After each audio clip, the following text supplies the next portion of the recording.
ecomedios.com. Seguinos en Instagram, @ecomedios.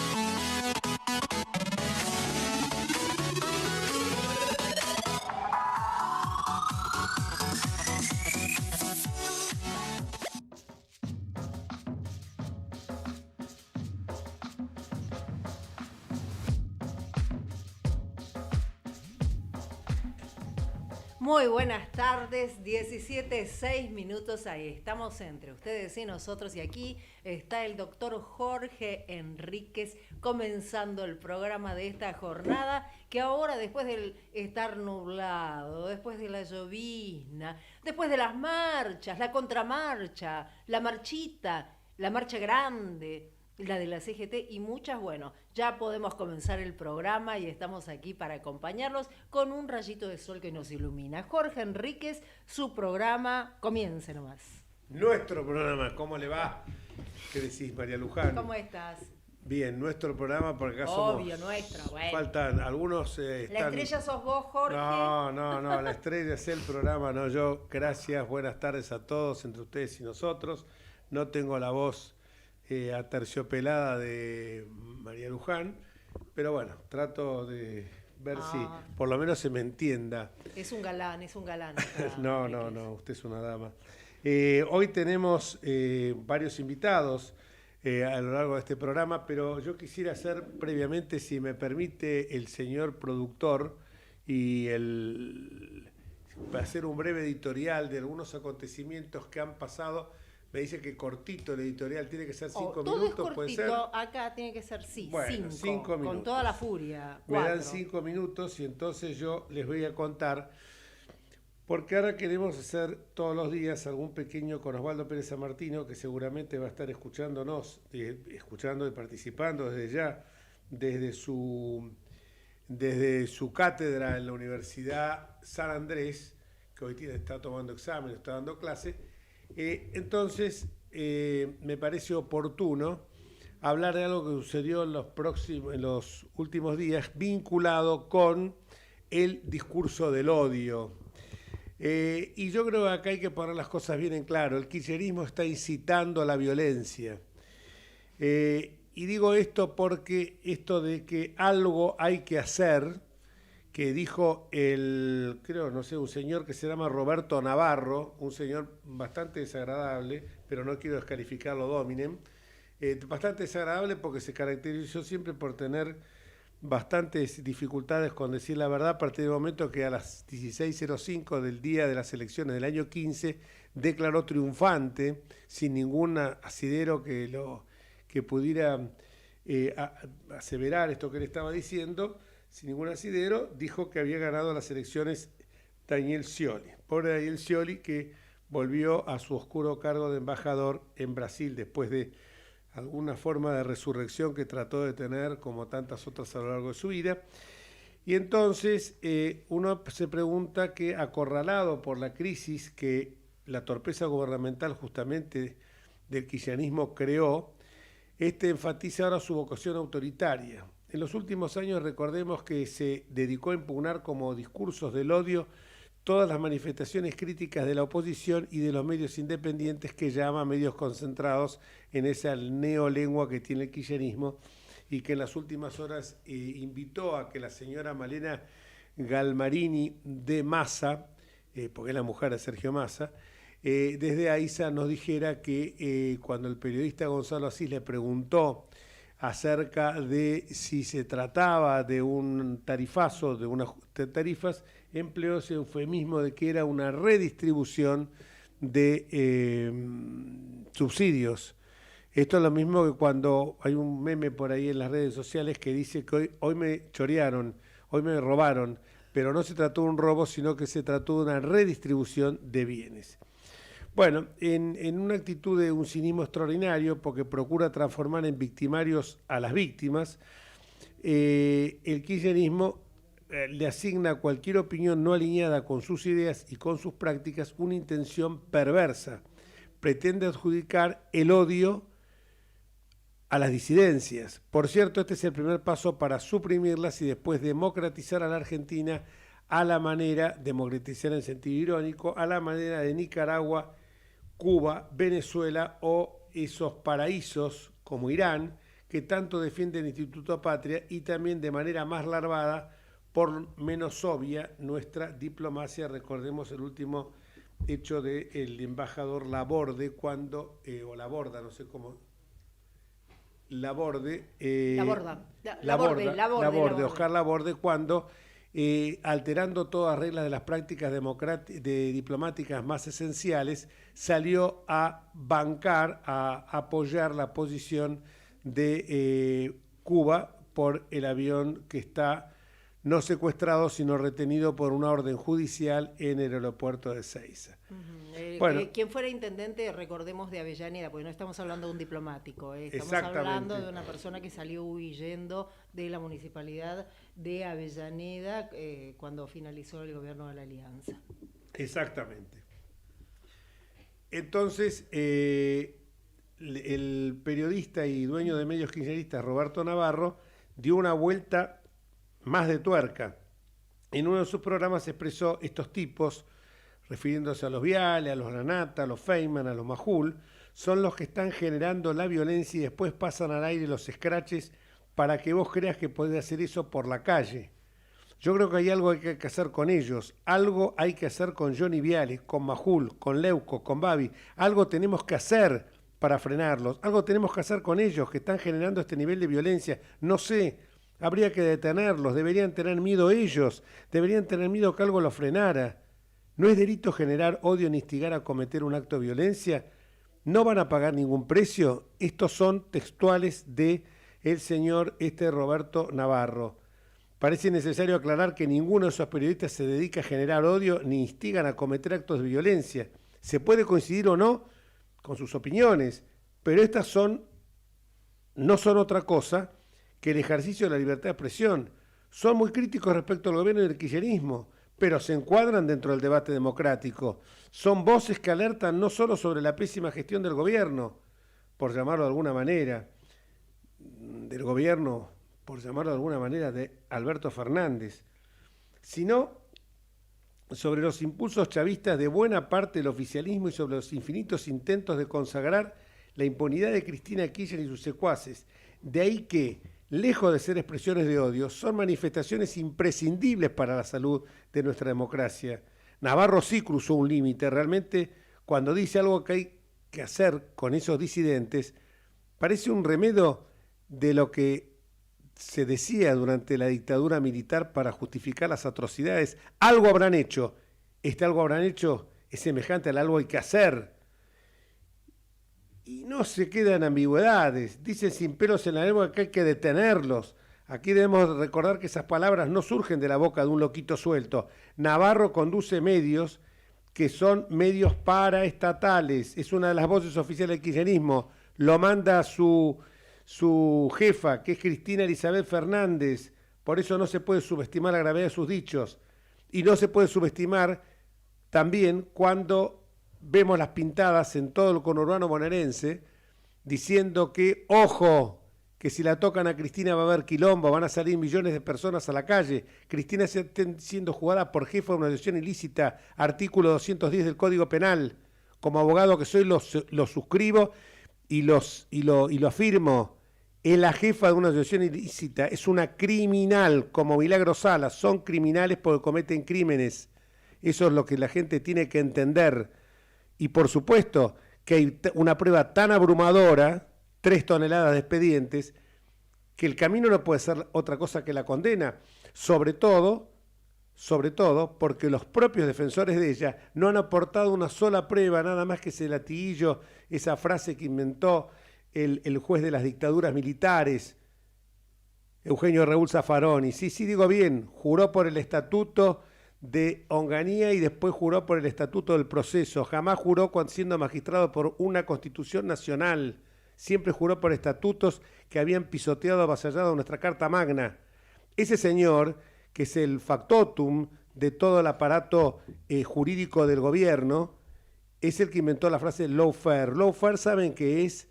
la excusa que tienen los acusados cuando con sus pruebas no pueden desbaratar las acusaciones graves que se les han generado en su contra y cuando tiene una prueba abrumadora como en este caso. Es muy claro que tanto estos medios oficialistas como Página 12, como C5N exhiben listas de personas subsidiadas como si se tratara de delincuentes. A estas personas de las que se excluyen los millonarios kirchneristas también se las marca para que sean víctimas de la violencia. Eso me pregunto yo. La demencial y regresiva política de subsidios universales fue establecida e impuesta por gobiernos kirchneristas. Ya nadie les cree esta farsa. La sociedad argentina está harta de mentiras y de cinismos.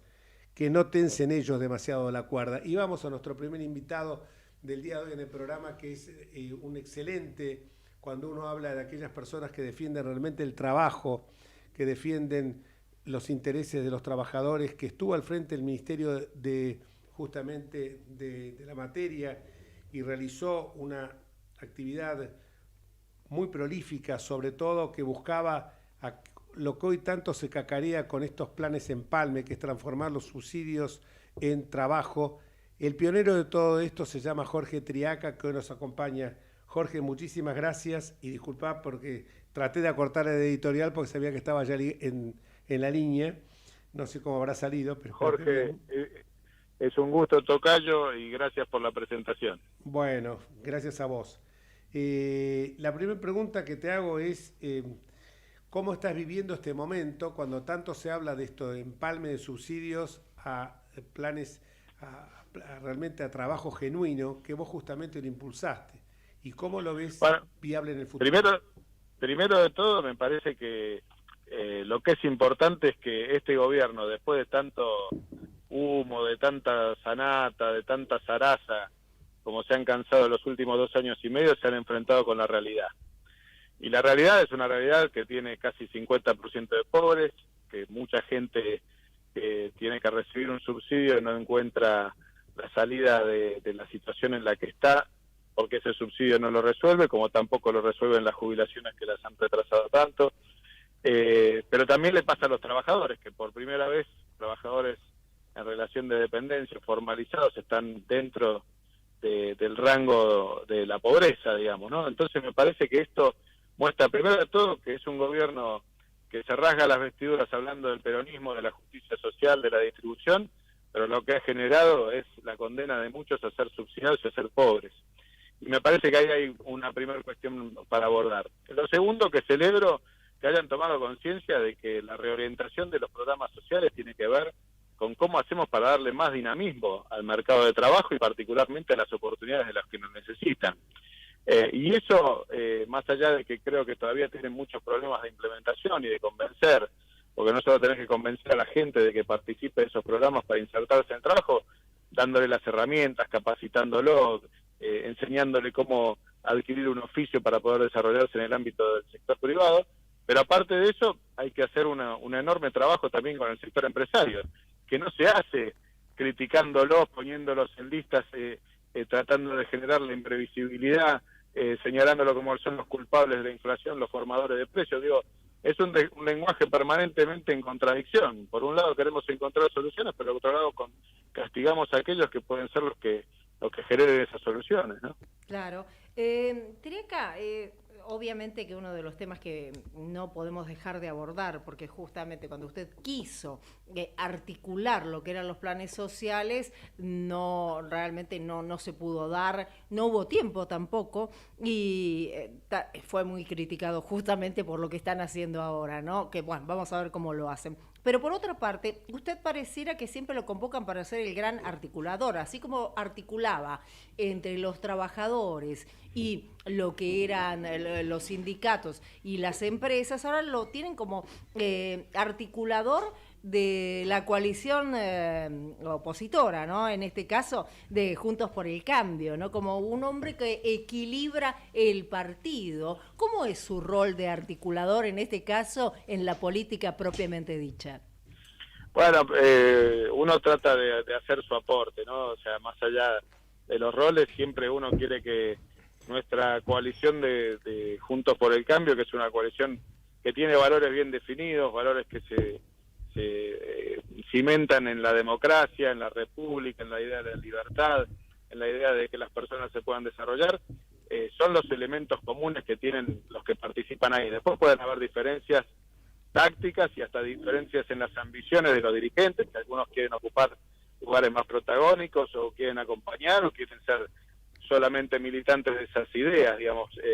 A mí me toca por la confianza, por ahí, porque uno, digamos, puede dar su aporte y generar ámbitos donde se construyan consensos, este pedido que he recibido por parte de Patricia Bullrich, pero acompañado por Mauricio Macri, por Horacio Rodríguez Larreta, como representante del PRO dentro de esas coordinaciones, ¿no? Así que en eso me siento que estoy haciendo mi granito de arena, pero por supuesto también a disposición de lo que necesiten todos para generar ese espacio de consenso, ¿no? Que lo tenemos que tener dentro de una coalición de gobierno, que trabajamos también con las fundaciones preparando los planes de gobierno de lo que nos pueda tocar si la sociedad nos elige, entendiendo las dificultades y aportando la experiencia de lo que nos tocó gestionar desde el año 2015 al 2019. Sobre eso, ¿no? Le quería preguntar, Triaca, ¿qué no haría de lo que hizo y qué sí haría si estuviera en el mismo lugar, estando en esta situación ahora?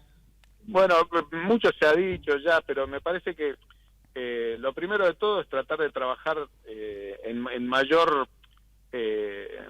cercanía, digamos, con algunos actores de la política propia dentro de nuestra propia coalición, para que entiendan la necesidad también de la modernización de los sistemas laborales, digamos. O sea, porque acá hay un desafío.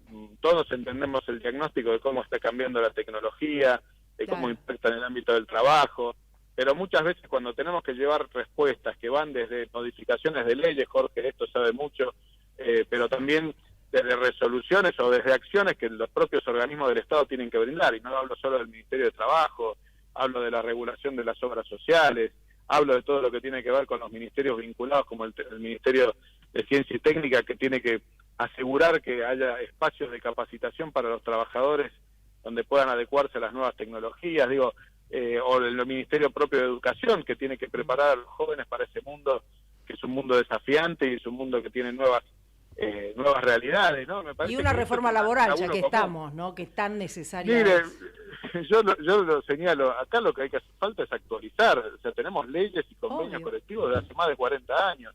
Pero hay convenios que ya cambió. no van más, y lo digo en detrimento tal vez de uno de los convenios. Yo también, aparte de ser abogada, soy periodista, pero digo, ningún medio puede tomar a alguien teniendo el convenio que tenemos nosotros. Es tremendo. Bueno, mire que había uno, por ejemplo, que yo lo trabajamos mucho, pero que tenía que ver con el sector de la televisión, que muchas veces tenía actividades que ya no existían más, el portador de cables, el que llevaba los tachos, o sea, telegrafista o telegrafista, o sea, había muchas actividades que ya no tienen razón de ser y muchas necesidades de polivalencia que no son similares a las que había hace 40 años, donde vos podías decir, no, yo me preparé para una cosa y ese es el laburo que quiero hacer.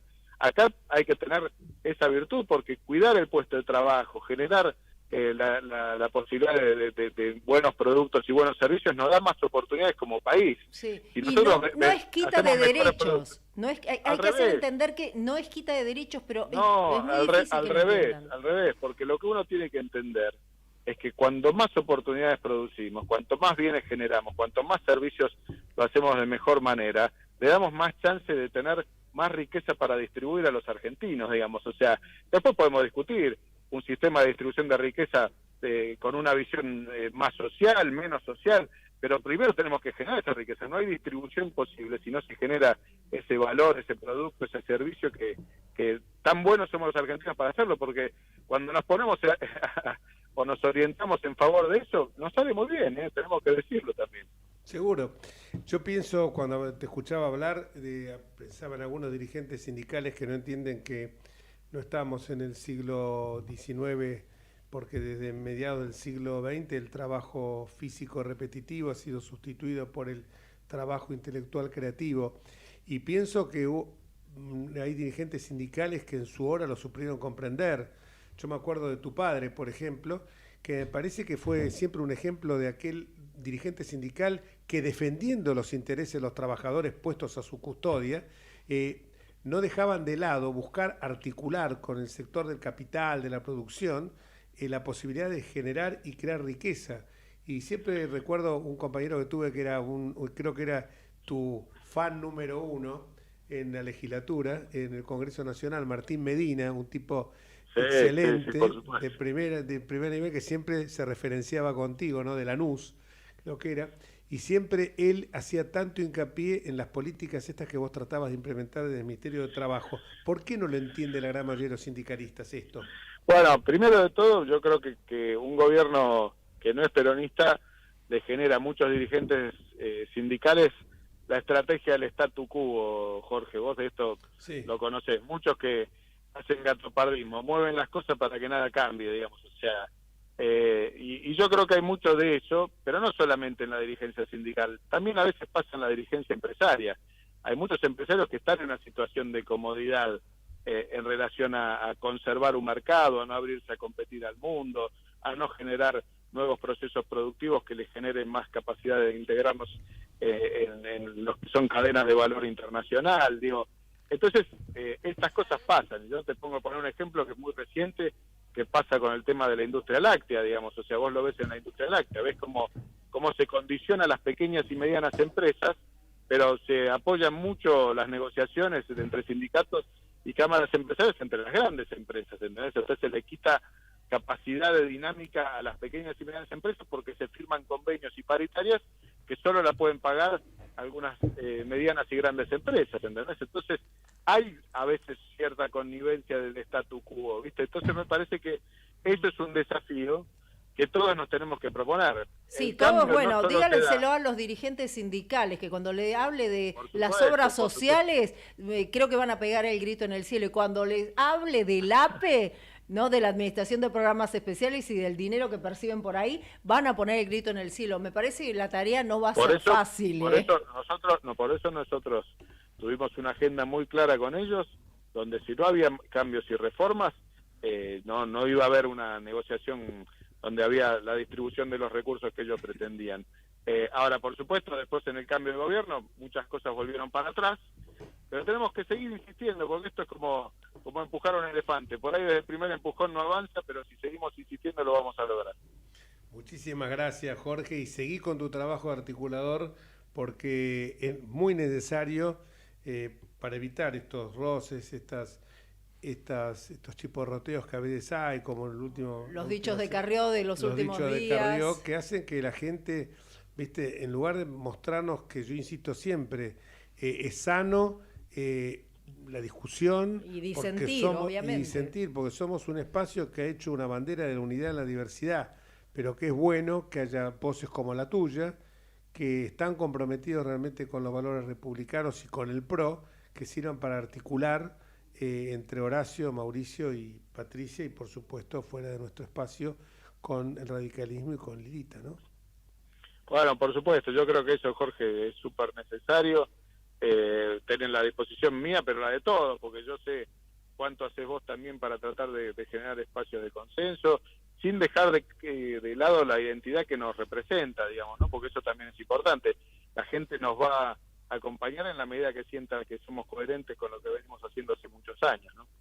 Muchísimas gracias, Jorge, un gran abrazo. Les mando un fuerte cariño a todos. Gracias, Jorge. Hasta luego, gracias. Y estábamos hablando con Jorge Triaca, ex ministro de Trabajo. Fue convocado por Patricia Bullrich, por Horacio Rodríguez Larreta y Mauricio Macri, justamente para articular a las fuerzas, para que se pueda seguir en unidad dentro de Juntos por el Cambio. 19 minutos, nos vamos a una pausa, Georgie. Tenemos muchas cosas de acá para adelante. Está Luis Vasco, que ya con nosotros. Le damos la bienvenida. Hola, buenas tardes. A Luigi, porque ya que dijiste Georgie, Georgie, Luigi. Así que estamos así, estamos muy, muy cool, muy flow. Vamos con el flow a full, dale.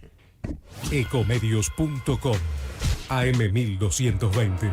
Estamos con vos. Estamos en vos. Estamos llenos de historias verticales. Girá tu celular. En Catamarca tenés algo distinto para contar. Girá, girá, no te pierdas de nada. Vení a contar una historia distinta.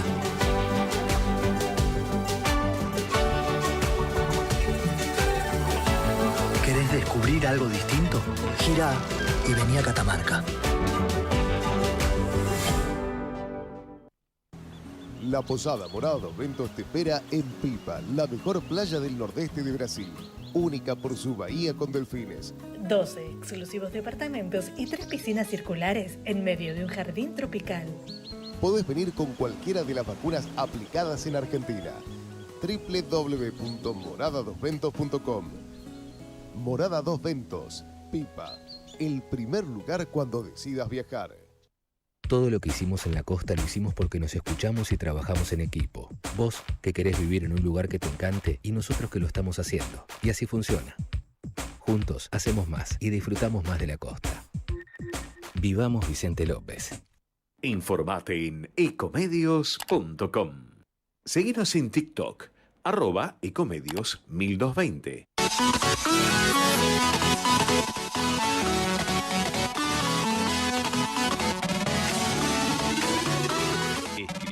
En tu ciudad, nuestro consejo es prevenir problemas.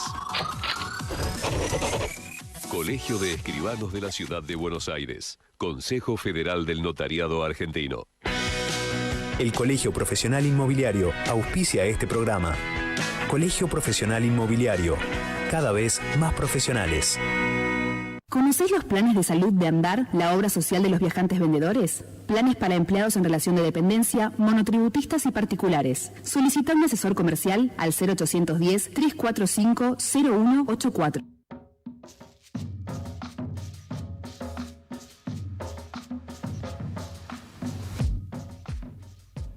Y seguimos con ustedes y nosotros después de este excelente reportaje con el ex ministro de Trabajo Jorge Triaca. Tenemos ahora en línea al presidente de la Auditoría General de la Nación, al licenciado Jesús Rodríguez, que siempre nos repiquetea lo que nos dijo en un reciente reportaje cuando señalaba que Julio Hipólito Olivera, que fue el único argentino que pudo haber sido premio Nobel de Economía, señalaba que la incertidumbre, antes que las políticas erróneas, era lo que más podía lesionar, lastimar a la economía de un país. Y en las últimas horas volvió a insistir con esos conceptos, señalando que la incertidumbre política es un problema que no puede ser subestimado. Esto me parece que es una definición contundente, porque, como decimos siempre, y tomando también palabras de Jesús, el problema es más político quizás que económico en estos momentos en Argentina. Buenas tardes, Jesús, ¿cómo andás? Hola, Jorge, un gusto saludarte, ¿cómo estás? Me acompaña Luis Sebasco y María Luján Batallán. ¿Cómo está, Jesús? Hola, María Luján, ¿qué tal, Luis? Ay, yo empecé a militar en el radicalismo junto a este señor. ¿En Formosa 114? En Formosa 114, por supuesto. Todos pasamos por ahí Todos en algún momento. Chicos, yo era muy joven, tenía 17 años, bueno. No, qué horror. No, lo peor de todo es que los dos somos... Bueno, lo bueno que Jesús también envejeció, no solamente yo. Formosa y Cenillosa era, ¿no? Exactamente. Y yo vivía en Muñiz y Agrelo, o sea que la única alternativa era esa, que se me enojó mucho cuando me afilié. Dos amigos, César Torre y el otro era Maratea, que tenía el comité creo que en la calle Matorras, uno de los dos me acuerdo, y se enojaron mucho por ese era el comité que era más fulgurante en aquel momento, donde más atraía a los que entonces todavía teníamos, estoy hablando hace 40 años atrás, la prehistoria, ¿no? Sí, recién decías, porque la palabra de Jesús, te alabamos, Señor. ¿Cómo está, Jesús? Sí, me pegó misa de repente. Bueno, justamente, vamos ahora a los temas serios, ¿no? Lo que decía Jorge, el tema de la incertidumbre, esta incertidumbre que a la gente, en definitiva, lo que hace es apagarla, angustiarla, y pareciera que la incertidumbre política a quién le importa, y nos importa a todos los argentinos, ¿no? Por supuesto, porque en el sistema democrático que funciona con un régimen capitalista, el capitalismo es alérgico a la incertidumbre. Fíjate vos que si estuviéramos en China, ese problema no existiría porque hay un partido único que dictamina y ordena la vida social. Ahora, en sociedades democráticas, la certidumbre debe ser provista por el sistema político. Y el sistema político ideal en las sociedades democráticas es la que combina un orden basado en 3 pilares. El pilar democrático, esto quiere decir que la única fuente de poder legítima es la soberanía popular libremente expresada, en elecciones limpias. Un pilar liberal que asegure la vigencia de los derechos individuales a todos y a cada uno, pero particularmente a las minorías. Y un pilar republicano que incluya la división de los poderes, la rendición de cuentas y la independencia de los poderes. Si ese se da, entonces los actores económicos y sociales tienen por delante un funcionamiento institucional que provee certidumbre. Cuando eso no se da, la incertidumbre reina y eso tiene consecuencias de todo tipo, en el plano individual, en el plano institucional y también en la dimensión económica y social. Claro.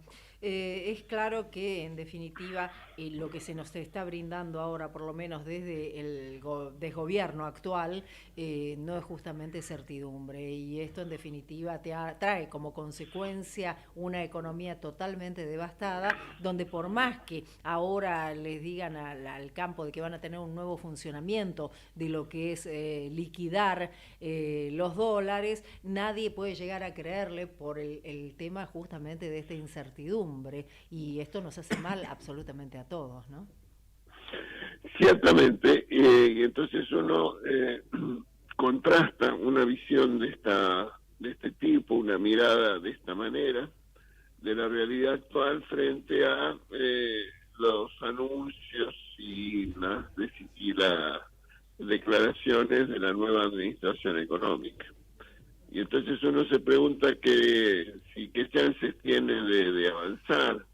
Y bueno, para que eso suceda tiene que darse un número de condiciones. Primero, un diagnóstico preciso. Y la verdad que no tenemos el diagnóstico preciso porque, para empezar, no se habla del principal problema de la vida social de la Argentina hoy en materia económica, que es la inflación. En segundo lugar, un programa integral, que tampoco está a la vista. Lo único que tenemos son anuncios, ni siquiera medidas, anuncios inconexos y desordenados. Sí. En tercer término, es imprescindible contar y disponer de un equipo técnico y profesional capacitado, solvente, que tampoco está sobre la mesa. Y por último, el soporte político de parte del oficialismo que gobierna. Bueno, que tampoco lo tiene. Digamos como que estamos sin la estructura básica y fundamental.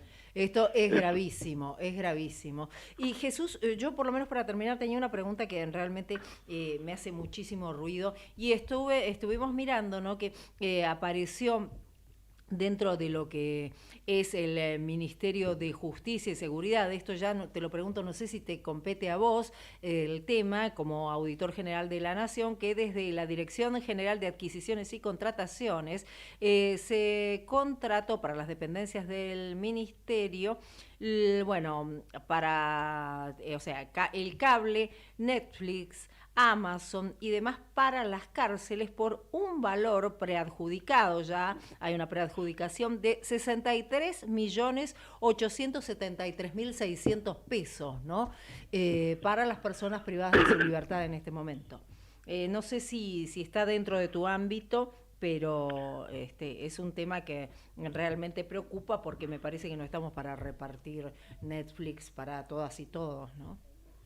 Bueno, eso es la discusión en términos de la responsabilidad de la auditoría, tienen que ver con los criterios de la contratación y si se cumplen las normas legales y de control establecidas, no necesariamente con la validez o no de una política. Esa es una discusión de otra naturaleza, que cada uno tiene su punto de vista y opinión, pero lo que nosotros miramos es la legalidad de las decisiones, sí, que no conozco porque lo hacemos por otro lado ex post, esto es después de que esa decisión ha sido tomada. Claro, quedó clarísimo, gracias, sí, Jesús.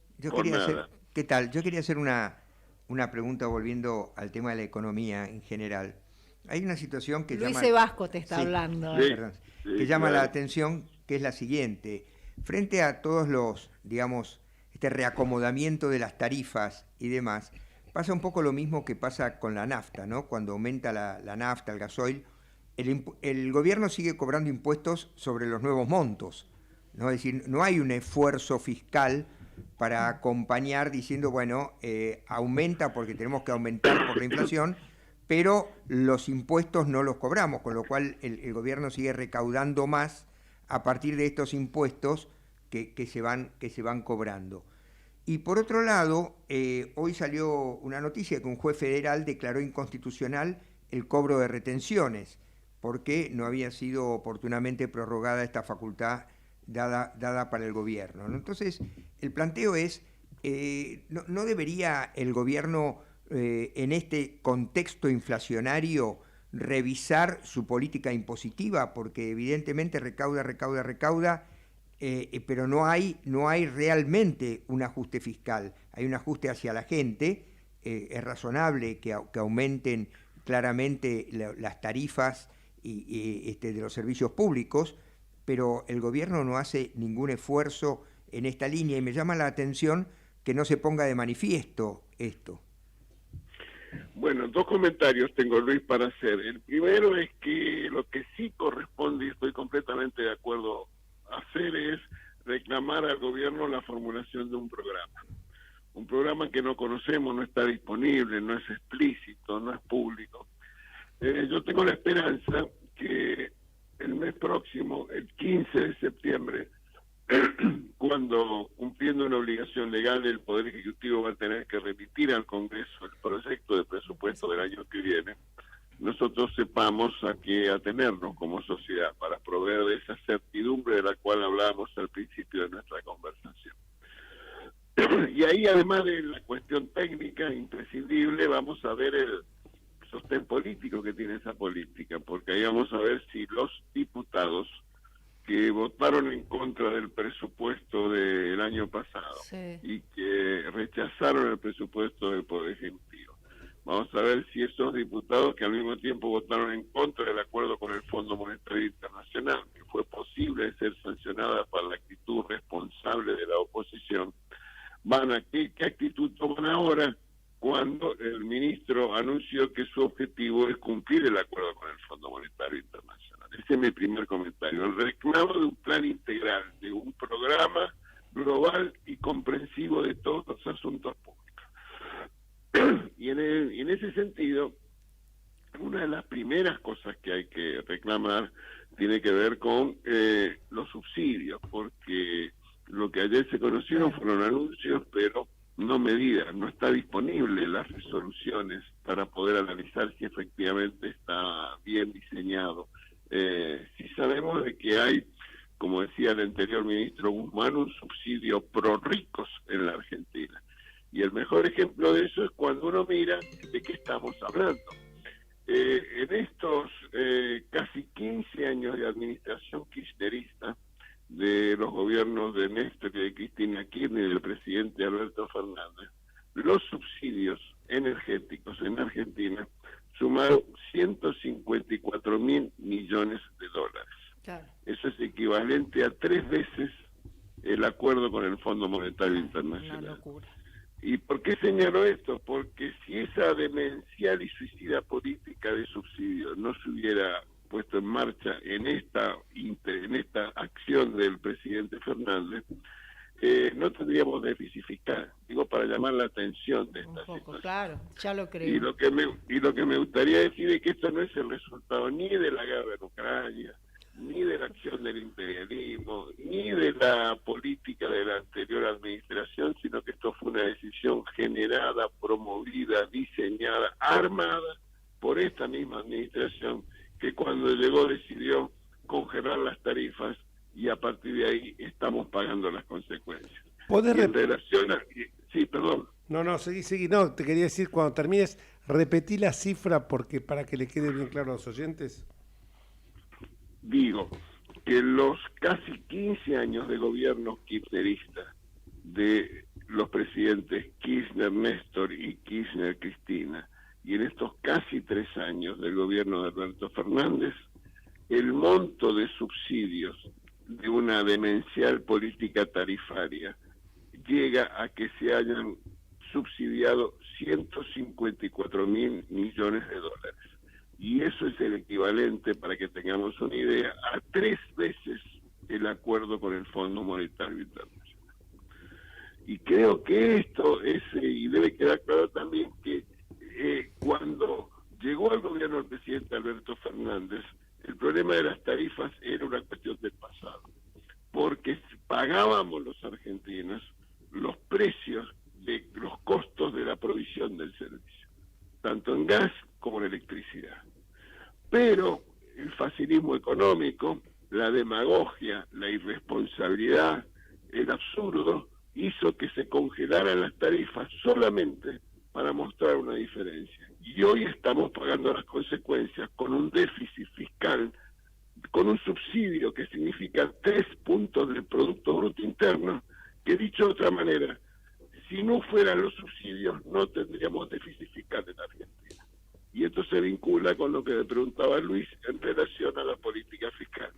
Cómo decisiones absurdas tienen consecuencias desagradables.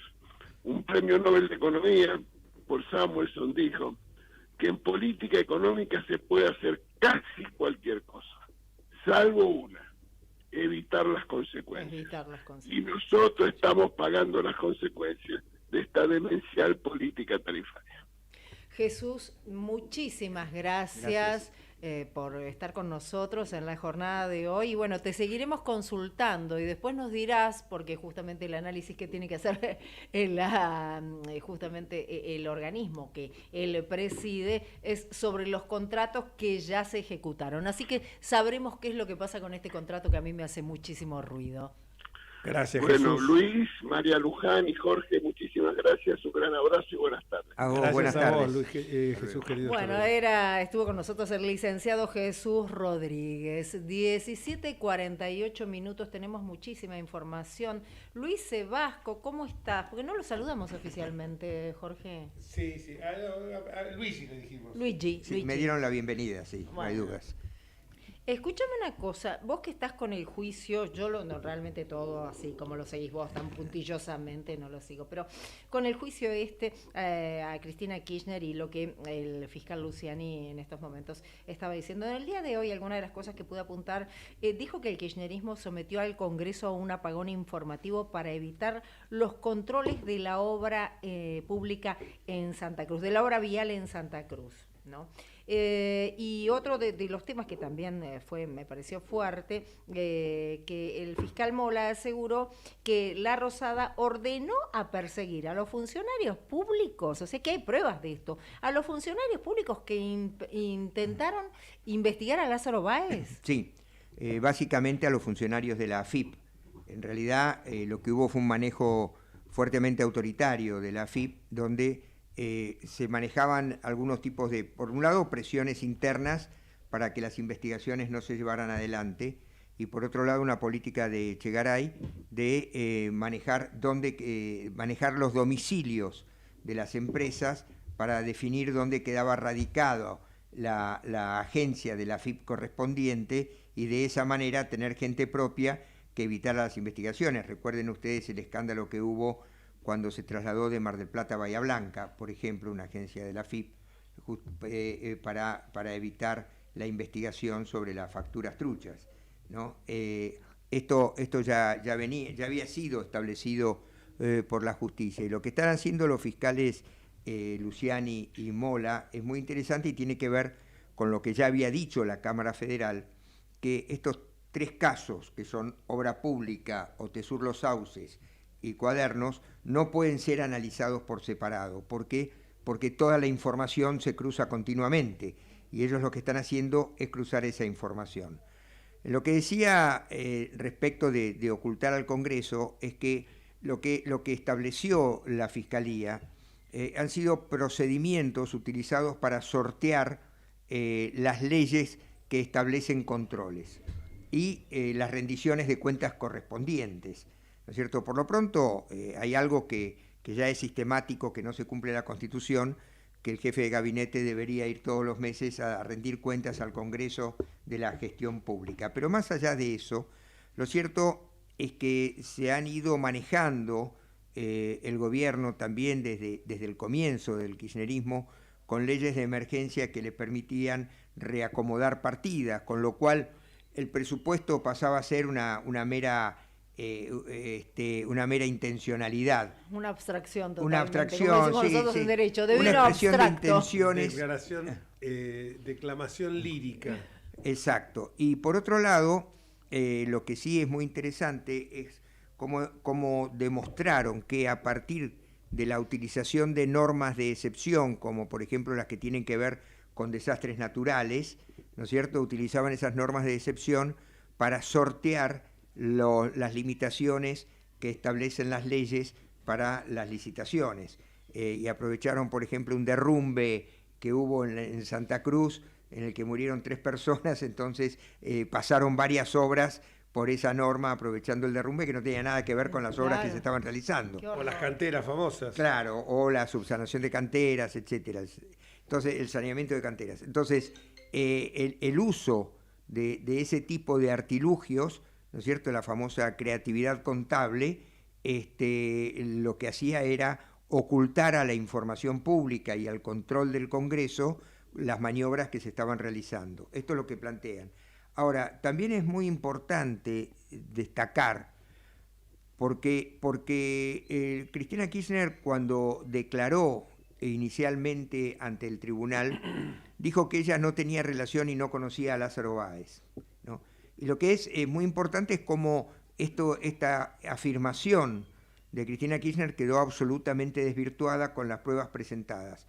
No solamente entre las relaciones comerciales existentes entre la familia Kirchner y Lázaro Báez, entre los que hay hasta desde fideicomisos para la construcción de inmuebles, intercambio de inmuebles, construcción de inmuebles de uno en el terreno del otro, etcétera, sino también, y esto es muy importante, los cruces de información emergente de los teléfonos, fundamentalmente de José López y de Báez, donde establecen la relación directa que tenían y el control directo que tenían no solamente Cristina, sino también Máximo Kirchner, que ni siquiera era funcionario, sobre la ejecución y no solamente la ejecución, la concreción de las licitaciones, la ejecución, el pago de las licitaciones. Y finalmente el cuadro que mostraron de cómo efectivamente pagos de licitaciones a Lázaro Báez, por los montos exactos, hasta con los centavos, eran posteriormente transferidas a los hoteles de la familia. Es decir, el trabajo que están haciendo es muy concreto, demostrando no solamente las maniobras, sino los vericuetos y la ligazón que había entre todos ellos. Y esto tiene, desde mi punto de vista, algo que es muy importante a futuro. Uno de los planteos que habían llevado las defensas a la Corte tenía que ver con que ellos habían pedido que no se auditaran solamente las obras de Lázaro Báez, sino la totalidad de la obra pública. Esto es un disparate, hubiera llevado el juicio a 10 años de peritajes, inmanejable. Pero ¿por qué era un disparate? Porque lo que se estaba imputando era la connivencia con Lázaro Báez. Ahora, lo que demuestra toda esta vinculación era la razón que había en limitarlo. ¿Por qué? Porque estos hechos, no sé si hubo otros hechos de corrupción con otros contratistas, pero lo que sí se demuestra claramente es que el vínculo con Lázaro Báez, el direccionamiento de esas obras en favor de Lázaro Báez, el modo en que se pagaron y el modo en que se pretendió borrar los rastros, demuestran claramente una actividad delictiva. Muy probablemente, y por lo que surgió de la causa Cuadernos, si le hubieran hecho caso a las defensas de Cristina Kirchner, hubieran encontrado muchísimos casos más de corrupción, claro, porque evidentemente todos los contratistas de obra pública de la Argentina más importantes estaban vinculados a estos casos de sobornos que surgen de los Cuadernos de Centeno. Y pensá que en una de estas obras actuaban en colaboración con Esuco. Esuco es Wagner, y Wagner declaró como arrepentido en la causa de los Cuadernos. Lo que me parece que es saludable, más allá de que la gente nos dice en muchos casos, pero va a terminar presa. Es probable que tenga una condena y que no vaya a prisión porque tiene fueros y va a tratar de seguir manteniendo No, los aparte fueros. por la edad también va a pedir prisión domiciliaria en todo Bueno, caso. sí, pero la prisión domiciliaria es prisión. Bueno, sí, está bien. Lo que pasa es que la gente la quiere ver con traje a A ver, rayas. eso no va a suceder, o sea, que- no lo y suele en la ni cárcel, siquiera. entonces bueno, todavía no tiene, lo va a cumplir en febrero, creo que los 70, pero igual, la prisión domiciliaria es prisión. Sí, está bien. Lo que pasa es que la gente la quiere ver entre rejas. Recordemos en la pandemia cuando no podíamos salir. Sí, es cierto. Pensemos estar años así. ¿no? Claro, y además con una lupa, porque no es un tipo que puede salir que no lo conoce No lo nadie, conoce ella nadie, apenas la ve claro. en la calle. Bueno, Pensá- igual ahora tampoco, chicos, a ver, seamos francos, ahora tampoco puede salir a ningún lado. Si cada vez que sale Es le verdad. dicen de todo. En realidad Sí, ella es está cierto. desde antes Pero presa. lo No que es pasa una es que- persona que puede salir como salís vos, tomamos el subte y que sale a la calle como cualquiera, vamos a tomar un café. O sea, no, hay Sí. gente que no puede salir a la calle y Sale- no va a poder sale con salir custodia. el resto de su vida a la calle. O sea, es lo mismo prácticamente, porque va a ser Calafate, no sé si dónde elegirá el lugar de la prisión, va a ser Calafate o Juncal y Uruguay, pero va a terminar Hay algo esta en condición, esto igual que ahora. En esto que estás diciendo, María Luján, hay algo que es muy interesante, ¿no? Justamente en estos días se conocieron estas declaraciones de Navarro hablando de los odiadores y que había que frenar Sí, que a habló los muy bien de periodistas, Jorge hace un sí, rato sobre el tema. que generaban odio, ¿no? Entonces, el punto es que quien generó el odio fueron los Kirchner, porque ellos iniciaron una política de confrontación con todos. Yo recuerdo que tanto en el gobierno de Cristina como en el gobierno de Néstor se pelearon con el campo, con los industriales, con los financieros, con la gente, es decir, generaron situaciones de conflicto y enfrentamiento permanentes, y eso eso a la larga se paga porque es muy complejo cuando desde el poder se denosta a todo el mundo y a todos los sectores de la sociedad. Aquel consejo político por el cual, bueno, hay que buscar un enemigo para cohesionar, ellos se fueron de viaje porque en realidad se pelearon con todos. Es decir, no lograron cohesionar porque se pelearon con todos los sectores sociales, prácticamente, salvo los sectores que están más vinculados a los ámbitos delictivos, ¿no es cierto? Es decir, al narcotráfico. Claro. Pero de todas maneras, estos enfrentamientos continuos con la gente, cuando uno desde el poder, fíjense lo que pasó ahora, ¿no es cierto? Cuando muestran los edificios de gente que teóricamente tenía subsidios que no debía tener. Eso genera una reacción, necesariamente. Eso genera mucho más odio que el mostrar las pruebas de la corrupción. Mostrar las pruebas de la corrupción es solamente mostrar las pruebas de un delito. Ahora, el enrostrar permanentemente a la gente, ¿no es cierto? Cuando la gente lo único que pretende es vivir con naturalidad, y la gente cuando se siente confrontada de esa manera, es lo que genera la reacción. Es decir, hay muchos políticos que han tenido poder y que pueden salir a la calle perfectamente. Totalmente. Y pueden encontrarse con alguien que no los quiera y les diga algo. Seguro. Pero en general no generan esa reacción. Esa reacción no está fomentada por los medios de difusión. Esa reacción está fomentada por ellos mismos que desde el poder permanentemente confrontan con todo el mundo cuando quieren acomodar la realidad a sus deseos. Y la gente decide por sí misma. Y hay un grado, lo que a mí me llama la atención es que hay un grado superlativo de fanatismo en los sectores de ella. Mira, recién estaba en una confitería de acá, de Barrio Norte, una panadería, y había un tipo que me miraba y cuando pasó al lado mío, mascullando entre dientes, que yo después recapacité, pero un tipo elegante y bien vestido, me pasó al lado mío y dijo, viva Cristina. Y yo lo miré al tipo, y el tipo salió, se fue. Y yo tenía ganas de correrlo y decirle, pues soy calentón, soy un gallego calentón. Entonces tenía ganas de salir y decirle, pero el tipo lo dijo como una forma de que en mí veía un enemigo, pero Sí, es una acérrimo, cosa- no sé de pero qué. yo al tipo me gustaría preguntarle, pero flaco, estás vestido elegantemente, viniste a hacer una compra con una confitería muy, muy conocida. Sí, viste que a no hacer es una compra barata, importante, justo. que no es barata justo, y decís, porque hay un grado de fanatismo tan grande que te justifican todo. A mí el otro día un amigo mío me decía, tengo un conocidísimo arquitecto. En el estudio tengo 2 tipos que se desloman, laburan de la mañana hasta la noche, tienen pueden pasar todo lo demás, y son fanáticos kirchneristas y no creen, dicen que todo esto es mentira, te subleva. Pero, a ver, es como una secta, ¿viste? Estábamos hablando de la secta que estaba en estos días, o sea, es más o menos la secta. Es la hora 18, momento de pausa, chicos, y enseguida volvemos, ¿les parece? Gracias por lo de chicos.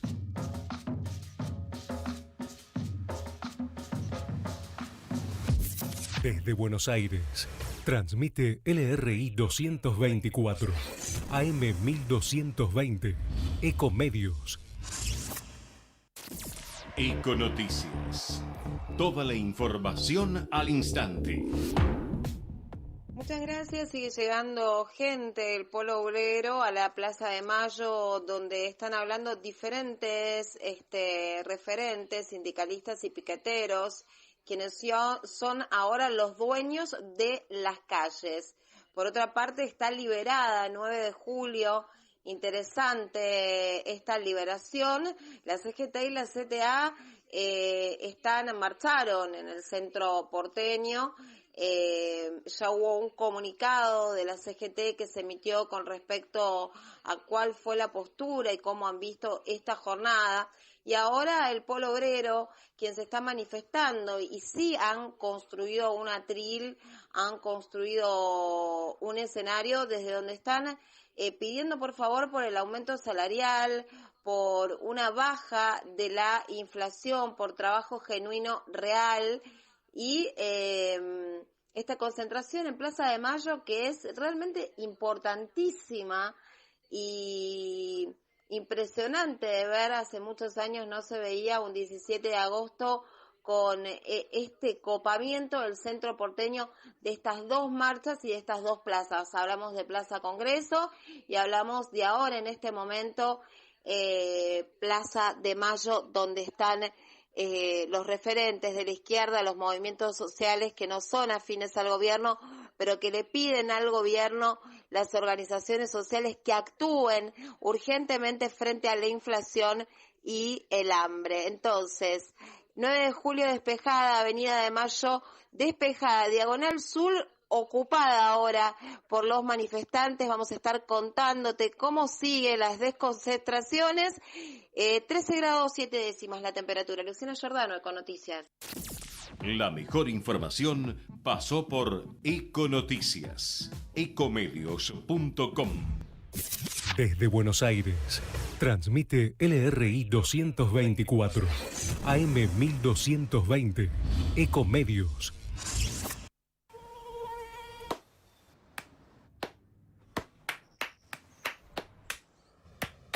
No aplaudamos al mosquito, combatámoslo en serio. Para combatir el dengue, el zika y el chikungunya, evitemos que los mosquitos piquen y se reproduzcan. Usemos repelentes, coloquemos tules en la cuna de los bebés y demos vuelta a contenedores para que no se acumule el agua. Si tenés fiebre alta, dolor de cabeza y dolor muscular, no te automediques y acudí al médico. Encontrá más información en argentina.gov.ar. Argentina Unida, Ministerio de Salud, Argentina Presidencia. Informate en ecomedios.com. Seguinos en Twitter, @ecomedios1220. Y seguimos con Entre Ustedes y Nosotros. Son en estos momentos las 18:04, temperatura, esto lo aprendí de Luján, temperatura 13 grados 5 décimas, y como diría nuestra colega Luján, una tarde gris, pero con rayitos de sol que iluminan este atardecer tan porteño. Y hablando de atardecer porteño, que esto se vincula con alguien que ama profundamente esta ciudad, borgiano sobre todo, como Borges también, que amaba esta ciudad, tenemos en línea a nuestro amigo, que nos tenemos que sacar una foto los 4, estábamos diciendo hoy con Luis, con la reina del programa, María Luján, y quien habla, y por supuesto con Osvaldo, para hacer un nuevo flyer del programa. Y queremos escucharte, Osvaldo, te extrañamos acá. ¿Cuándo vas a volver a estar en vivo y en directo? Hola, ¿qué tal, Jorge? ¿Cómo andan? Luis, Luján. ¿Qué tal? Bien, en un par de meses, porque vamos a ver que por ahora este atardecer porteño a mí me encuentra en Punta Chica, en San Fernando, en la Universidad San Andrés. Así que una tarde fresquita, pero acá un lugar muy agradable. Dinos, ¿cómo estás viendo esta situación del país? Bueno, lo que vos veas de palpitante actualidad, esta movilización muy importante, por cierto, que hicieron distintas organizaciones de izquierda, movimientos sociales, el gobierno, a mí, Jorge, con los dos lados del mostrador, ¿no? De las últimas horas, lo que más me llamó la atención y me preocupó, porque revela una profundización peligrosa del autoritarismo, es esta suerte de escrache que se ha querido hacer a través de medios oficialistas, evidentemente con información que les brinda el propio gobierno, sobre personas que han recibido subsidios. El Página 12 publicó una lista y el canal C5N le fue directamente a hacer un escrache a Marcela Tiner, si no estoy mal informado, la hija de Mirta Legrand. Es algo insólito por varias razones. ¿Por qué a Marcela Tiner? Sí, en el C5N, pueden buscarlo, le fueron a decir algo así, le mandaron un cronista a decirle, usted es de la que recibió subsidios siendo una millonaria. Es algo increíble por muchas razones. En primer lugar, porque nadie ha solicitado los subsidios. Es una política de los gobiernos kirchneristas, es una política de las autoridades públicas. Y precisamente los sectores de la oposición son los que vienen desde hace muchos años diciendo que esta política es inequitativa y es insostenible. De hecho, parte de la crisis que tenemos es por la repercusión en las cuentas públicas de la merma de reservas que hay por la necesidad de importar gas, y bueno, esto es lo que están tratando de manera insuficiente de remediar ahora. Ahora, esa lista no incluye, que la lista que, digamos, que deberíamos ser todos los argentinos, ¿no? Vos, yo, estamos todos, porque todos hemos sido subsidiados, pero no es que lo hemos pedido nosotros, pero excluye a los kirchneristas, a los millonarios kirchneristas, no digamos ya a los jefes supremos, que son de una fortuna incalculable, sino ni siquiera a los que viven en Puerto Madero y otros. Esos no están en esa lista. Entonces es una lista destinada a que la gente vaya y los escrache. ¿Por qué razón? Por una política equivocada del propio kirchnerismo. Política clasista, ¿no? Claro, pero es absurdo porque ellos hacen una lista que cuidadosamente seleccionada. Entonces, en el titular de hoy de Página 12, creo, ponen en el subtítulo, lo mencionan a Rosenkrantz, por ejemplo, como que era subsidiado. Sí, éramos todos los argentinos, no todos, los que vivimos en el AMBA, ¿no? Porque otros argentinos han debido pagar la energía mucho más alta. Y esa inequidad social y geográfica, lo hemos señalado en el programa nosotros.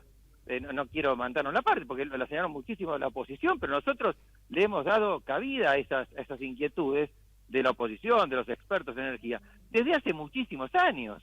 Pero es algo, y ahora ellos son los que pretenden que los que de la oposición o personas independientes sean los responsables de esta catástrofe, y lo señalan, no sé, ¿para qué? Para que la gente vaya a escracharlos, algo similar a lo que a vos te llamó también la atención y te preocupó mucho el periodista Navarro, Roberto Navarro. Sí, sí, por supuesto. Cuando refiriéndose a otros periodistas críticos del gobierno, como Viale, como La Nata y otros, dice, algo hay que hacer con estos, hay que detenerlos. Es decir, me parece, no sé, ojalá que sean expresiones aisladas, pero a mí me preocupa mucho que frente a la crisis económica el gobierno profundice una beta fascista, que no puedo calificarla de otra forma. ¿Qué es el hipopresidencialismo? Porque vos siempre hablaste de la Argentina tenía un hiperpresidencialismo desbocado. Sí. ¿Qué es el hipo? Yo El hipo es la antítesis del hiper. Claro, un poco puse esa palabra un poco en sentido humorístico, pero una nota que escribí en la revista Seúl, porque estamos viviendo una situación completamente anómala, ¿no? La de un presidente, claro, siempre vos bien decís, siempre hemos hablado del hiperpresidencialismo, de hecho, la reforma del 94 partía de ese diagnóstico y pretendió atenuar podemos discutir en qué medida lo hizo o no, pero era uno de los objetivos, atenuar el presidencialismo. Ahora estamos en una situación en la que yo no recuerdo un caso similar, salvo uno que se me ocurrió y por eso lo menciono en la nota, en que un presidente directamente se corre, porque hemos tenido presidentes más fuertes y más débiles, pero la gestualidad de la semana pasada, toda la simbología, en la que más asume prácticamente el gobierno, y él quiere que lo llamen superministro, y los colaboradores de Fernández en off le dicen a los periodistas que él ahora se va a ocupar de las relaciones internacionales y a ver qué puede hacer, que tratan de buscarle algo para ocuparle sus horas. Algo así no habíamos visto. Y yo recordaba un caso muy antiguo. En 1893 había otro presidente débil, que era lo resumo mucho, ¿no? Luis Sáenz Peña. Estamos en las postrimerías de lo que fue la Revolución del Parque, una situación de gran inestabilidad política. Él era un candidato que había creado Roca para, por un lado, bloquear a la naciente Unión Cívica Radical, y por otro al hijo de Luis Sáenz Peña, Roque Sáenz Peña, que sería presidente años más tarde. Es una figura prestigiosa, pero una persona grande, que no tenía ningún liderazgo político, y fue un gobierno también sin rumbo, con cambios constantes de ministros, y en un momento él decide designar ministro de guerra a Aristóbulo del Valle, un radical íntimo amigo de Alem, y Aristóbulo del Valle pasa en los hechos a ocupar una suerte de jefatura de gabinete, pero más que eso, pasa a ser el presidente de hecho. Sáenz Peña se aparta del gobierno. Resumo porque... sí, porque ya vamos terminando, sí. En el marco de otras revoluciones radicales, como en el 1893, esto dura poco, dura algunas semanas, dura un par de meses como mucho, y bueno, otra vez, renuncia por presión de Roca, Aristóbulo del Valle, reasume Luis Sáenz Peña, también muy débil, en definitiva los ministros hablaban con Roca y no con él. Es un caso que se me ocurre similar, pero un paralelismo entre ambos. Muy breve a la situación actual, que por eso llamo paradójicamente hipopresidencialismo. Tenemos un presidente que claro, ostensiblemente ha dejado de gobernar. Bueno, Osvaldo. Bueno, es como dijo alguien, es un POTUS que va a la casa de gobierno todos los días a que lo rieguen, le han tomado un poquito de sol y hacer la fotosíntesis, porque es absolutamente decorativo ya. Claro. Con el respeto que merecen en investidura, no él. Claro. Bueno, Osvaldo, desde ya te agradecemos muchísimo que hayas estado con nosotros y nos encontramos el próximo miércoles. Te mandamos un abrazo. Gracias. Abrazo, Osvaldo, hasta luego. Hasta luego. Abrazo, Osvaldo. 18:14 minutos en la República Argentina. Y bueno, otro de los temas que tenemos en estos momentos que nos preocupa absolutamente a todos, tiene que ver con lo que está sucediendo respecto a la inseguridad en el marco de la ciudad de Buenos Aires, y hoy lo padecimos muchísimo porque al haber tanta gente con tantas marchas, porque estuvieron la izquierda, la CGT, la CTA, la Cámpora, los movimientos sociales, Teresa Rodríguez, ¿cómo se llama el muchacho del que usa la misma tintura de cabello que yo? No me acuerdo. Ya sé, el caballo. Pollo Sobrero. El pollo sobrero, que me olvidé que usamos la misma tintura. Todos estos movimientos estaban allí, y también se produjeron algunos desmanes en algún momento sobre el Carlos Pellegrini, en un momento. Entonces, esto tiene que ver con de qué manera se puede trabajar esto. Y alguien que sabe, que es un especialista en el tema de seguridad, quien fue ministro también, es nada más ni nada nada menos que Miguel Ángel Toma, que está en estos momentos con nosotros. ¿Cómo estás, Miguel Ángel? Jorge Enríquez, Luis Sebasco y María Luján Batallán, te saludamos. ¿Qué tal? ¿Cómo están ustedes? Yo muy bien, muchas gracias. Buenas tardes, ¿qué tal? Buenas tardes. Bueno, uno de los temas centrales es que el gobierno de la ciudad sabemos que va a acudir ya acudió, me parece, a la justicia por el tema de las pistolas Taser, y creo que Luis Sebasco sabe más que nadie de este tema, lo mismo que vos, Miguel Ángel. Así que me gustaría que nos contara a ver qué va a pasar con las pistolas Taser, porque es una muy buena manera de poder brindar un poquitito más de prevención. Bueno, en primer lugar, yo creo que lo que voy a decir puede ser polémico, pero desde mi punto de vista, en un país federal no tiene sentido que haya un organismo nacional que sea el que regule si pueden ingresar o no este tipo de instrumentos. Y lo llamo instrumento más que arma, porque en realidad es un instrumento de contención. Y yo no estoy de acuerdo con que sea la ANMAT la que diga si pueden ingresar o no. Y creo que es una claudicación del federalismo como tantas otras, porque en realidad tampoco surge de la Constitución que sea facultad del Congreso legislar sobre ese punto. Miguel Ángel, ¿estás de acuerdo con lo que está diciendo Luis? Sí, sin duda.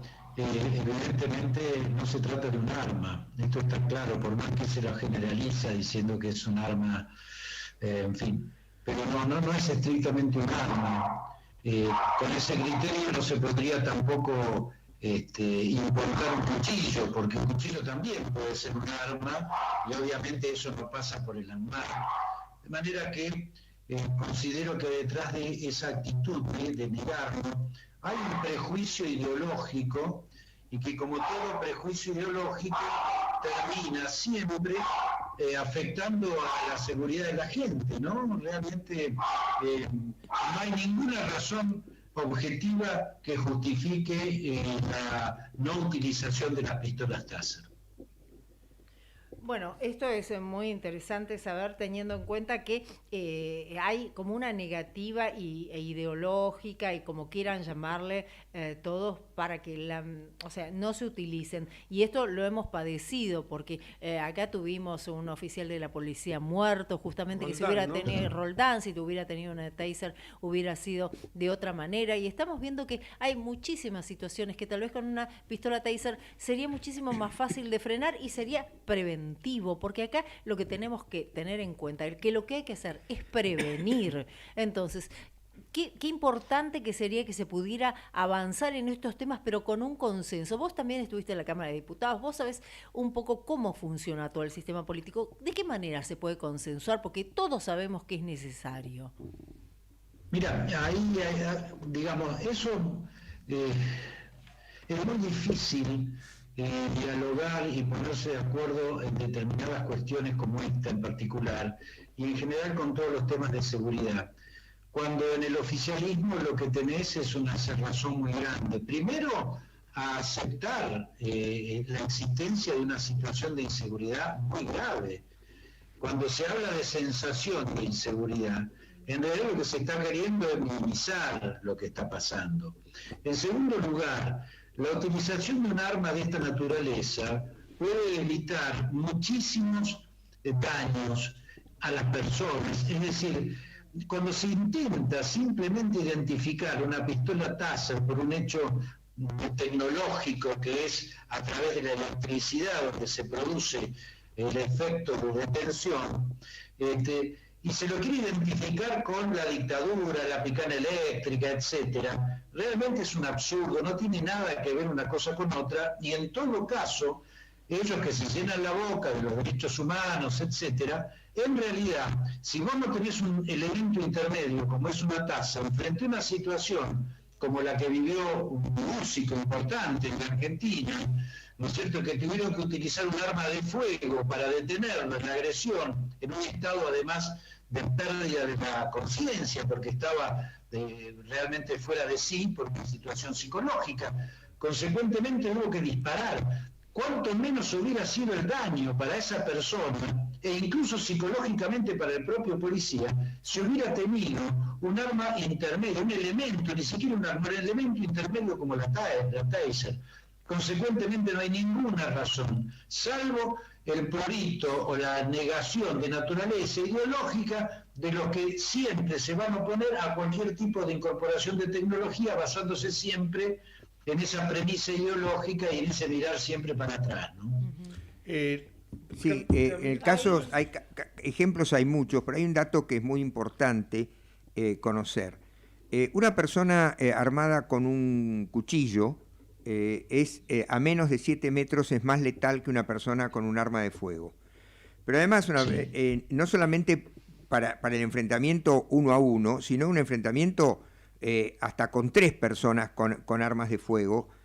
Y además hay casos, qué sé yo, podemos más allá del caso del policía de Avenida Figueroa Alcorta, el caso Chocobar, por ejemplo, o tantos otros, donde realmente, como dice Miguel Ángel, esta situación intermedia podría ser utilizable. Pero yo quiero poner el acento en algo que no es menor. El falso progresismo que se opone al uso de este instrumento, por otro lado, celebra gobiernos fuertemente autoritarios que utilizan la fuerza de manera desproporcionada para perseguir opositores, para meterlos presos, etc. Hay como una falsedad muy grande en el enfoque de lo que consideran o dejan de considerar derechos humanos.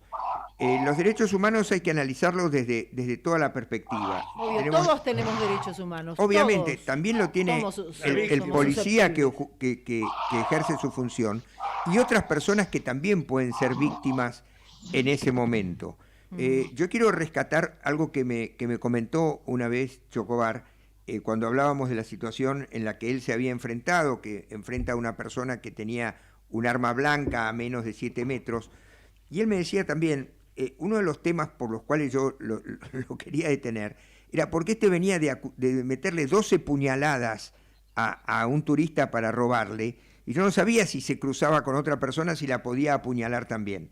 Y lo cierto es que antes del enfrentamiento, donde se producen los disparos que terminan siendo letales, esta persona también estaba tirándole puntazos a otros que querían rescatar la cámara que había robado. Es decir, todas estas situaciones, porque el punto central que hay que mirar es que quien desata la situación de violencia es quien debe asumir las consecuencias de sus actos, ¿no? Y entonces, en ese punto, me parece que verse enfrentado a la posibilidad de que lo detengan con una descarga eléctrica en ese momento, o que el policía se tenga que ver enfrentado a la decisión de si usa su arma de fuego aún en situaciones autorizadas por la ley, sabiendo que desde la misma perspectiva ideológica que se oponen a las Taser, lo van a perseguir, le va a costar el puesto y hasta puede perder la libertad, ¿no es cierto? Es decir, esto genera necesariamente en el resto de la población una situación de indefensión. Claro. ¿Por qué? Porque agresores hay, porque violentos hay y porque no existe la posibilidad concreta de conjurar esa situación de violencia. Exactamente. Pasando a otro tema que es, vos también sos especialista en este tema, bueno, en muchos temas, pero en este lo has tratado recientemente en nuestro programa. Esto que está sucediendo en estos momentos con el tema mapuche, que hasta el gasoducto que va a Saliqueló tiene que pagar un peaje por pasar bajo su territorio, realmente esto sigue constituyendo cada día más una amenaza para la ciudad, para la soberanía nuestra, ¿no es cierto? Sí, tal cual. No puede tratarse de otra manera la acción de estos pseudo mapuches, sino como una clara intencionalidad de instalar una alternativa dentro de nuestro espacio territorial, un Estado distinto, con características propias y con un control territorial que cada vez se nota mucho más, incluso con, y esto es lo más grave de todo, con la connivencia, cuando no directamente la complicidad de distintos actores gubernamentales. El caso específico del INAI, por ejemplo, el Instituto Nacional de Asuntos Indígenas, que dirigen Magdalena Odarda y Luis Pilquimán, que le dan apoyo a este tipo de acciones de los pseudomapuches. ni que hablar de lo que ocurrió recientemente con la entrega de 180 hectáreas del regimiento de montaña de Bariloche a una comunidad mapuche, donde el Ministerio de Defensa intencionalmente demoró la presentación judicial para realizar el fallo de primera instancia a través de una cautelar, con lo cual evidentemente ahí había una clara intencionalidad de entregar esa zona, esos 180 hectáreas. Esto es muy importante señalar la diferencia que existe entre propiedad y soberanía. Exacto. Nadie discute que en virtud de la Constitución y de las leyes dictadas en su consecuencia, existe la posibilidad de entregar en propiedad a comunidades que realmente sean originarias el territorio que vengan ocupando ancestralmente, en orden también a su producción, trabajo, mantenimiento, etcétera. Pero una cosa muy distinta es cuando un grupo de pseudo mapuches, de pseudo pueblos originarios, no intentan solo la propiedad, intentan la soberanía sobre esa zona, que es estrictamente parte del territorio nacional. Entonces, esto hay que diferenciarlo muy bien, porque si no pareciera que uno se opone a las justas y legítimas reivindicaciones que la Constitución prevé. No, no es así. Nosotros lo que estamos en contra y lo consideramos una profunda amenaza al Estado de Derecho, a la soberanía territorial, a la integridad de lo que es nuestro espacio soberano, el accionar de esta gente que, insisto, actúa en muchos casos con la venia, la complicidad, la connivencia de funcionarios del Estado que por una cuestión ideológica, en realidad yo no sé si en la práctica no están cometiendo un acto de traición a la patria. Bueno, Miguel Ángel, no sé, ¿te queda algo más para preguntarle? Nos quedan 2 minutitos, pero yo quería que, si nos podía hablar, no sé si a ustedes les parece, un poquitito de cómo cree que está trabajando en estos momentos la AFI, ¿no? La unidad de inteligencia, teniendo en cuenta que pareciera que se utiliza con propósitos que nada tienen que ver, porque no pueden prever de que va a entrar un avión que es iraní, no pueden saber, si dicen de que enseñan a volar adentro de ese avión donde vienen iraníes, no sé, una cosa tan rara me parece a mí, digo, ¿sirve para algo la agencia nuestra que tenemos de inteligencia? La agencia de inteligencia y la inteligencia en general de Argentina ha sido diezmada sistemáticamente por el kirchnerismo. Es decir, hoy no tenemos una inteligencia que realmente esté al servicio de prevenir las amenazas que afecten nuestros intereses estratégicos. Es un rejunte de mano de obra desocupada en muchos casos, con una ausencia de profesionalidad. Los mejores profesionales fueron echados en la famosa purga del 2014, precisamente por negarse a dejar de apoyar a Alberto Nisman, casualmente en la investigación del atentado a la AMIA. Entonces lo que quedó fue un rejunte que además recientemente Cristina Camaño, la ex interventora, puso en superficie a la totalidad de los agentes a través de un pedido que le hace la justicia y que eleva el libro de movimientos de la AFI sin testar. De manera que hay un acto deliberado y parte del oficialismo de destruir la estructura de inteligencia en función de lo que debe hacer. Y en cambio sostiene un núcleo de personas que en realidad lo que hace es trabajar para utilizar vía los fondos reservados esa estructura como un instrumento de control o de represión social. Es decir, el famoso carpetazo, claro. O, bueno, lo que estamos viendo recientemente, que acaba de señalar como un hecho importante.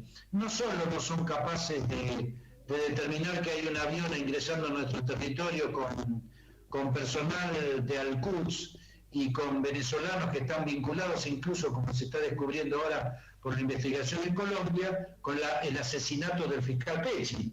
Claro. Es muy interesante esta última información que estamos obteniendo de Colombia, a través de un uruguayo de apellido Macet.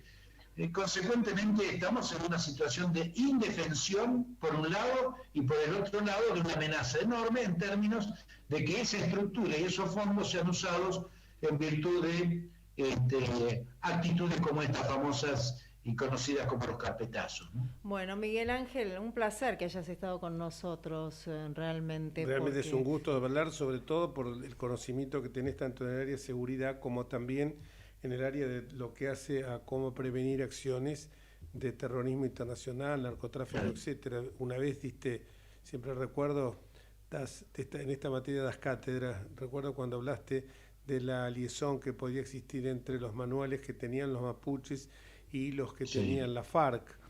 Y también, si la gente presencié yo esto totalmente fuera de ningún contexto periodístico, cuando había un homenaje, un 18 de enero, estábamos en Punta del Este, y ya terminaba el acto, llegó Miguel Ángel, y es como que la gente cuando empezó a contar la verdad de todo, cómo se había dado, el tema de la famosa Traffic, el tema de la conexión que había visto en el Uruguay, se quedaron pasmados del grado de conocimiento que tenía de estos temas. No lo digo para halagarte, sino simplemente para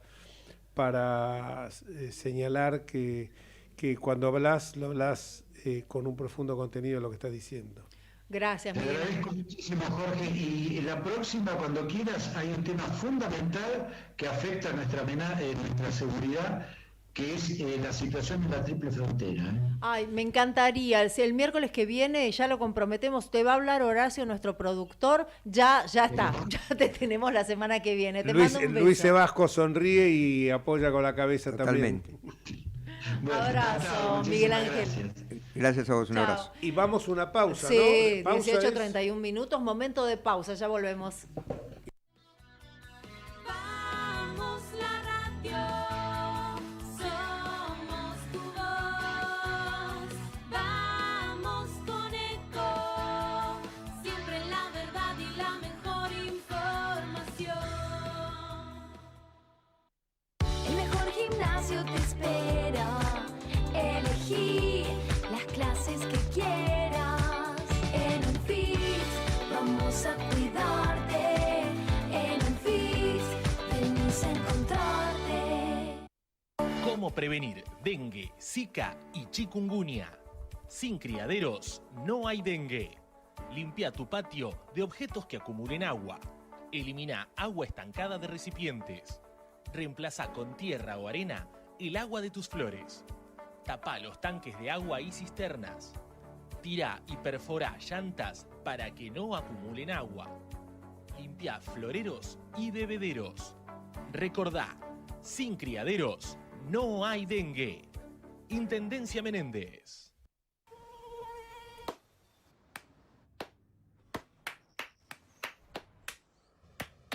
No aplaudamos al mosquito, combatámoslo en serio.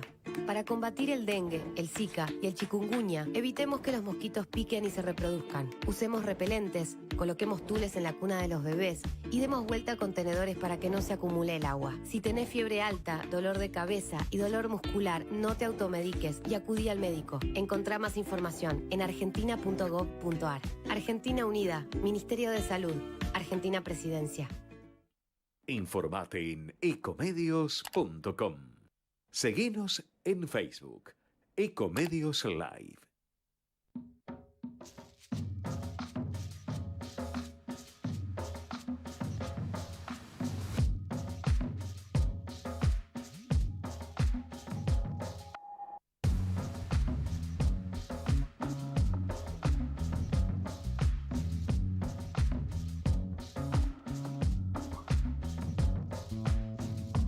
...18:34 están acá, ya están hablando de fútbol. Chicos, hoy es miércoles y empieza la hora donde empieza la desesperación de los varones por el fútbol. Yo no soy y las mujeres también. Algunas mujeres también. Yo soy de River, pero no soy así. Bueno, acá fanática. somos todos de River, menos Osvaldo, que es de Independiente, Gerardo, que debe ser, ¿qué es Gerardo Bostero?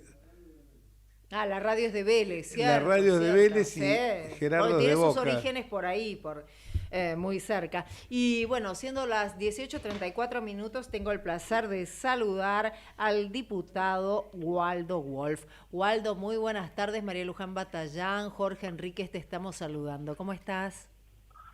¿Qué tal? ¿Cómo les va? ¿Qué tal? Muy ¿Cómo bien. estaba, Waldo? Acá estábamos hablando justo de River, Porque suscribo la banda roja al pecho. Te estaba diciendo recién, se nos fue Luis a la cancha, no sé si va, no, a la casa a ver el partido, y me dejó a mí, pero ya llegaré a verlos en el minuto 15. Bueno, ahora preocúpense por el programa termínenla por con el programa. fútbol. No, el fútbol es importante en esto porque mucha gente quizás no sabe que Waldo Wolf, aparte de ser un excelente diputado, aparte de ser un tipo muy preocupado por la realidad nacional y de la Ciudad Autónoma de Buenos Aires, ha sido un excelente arquero de fútbol de Atlanta, ¿no?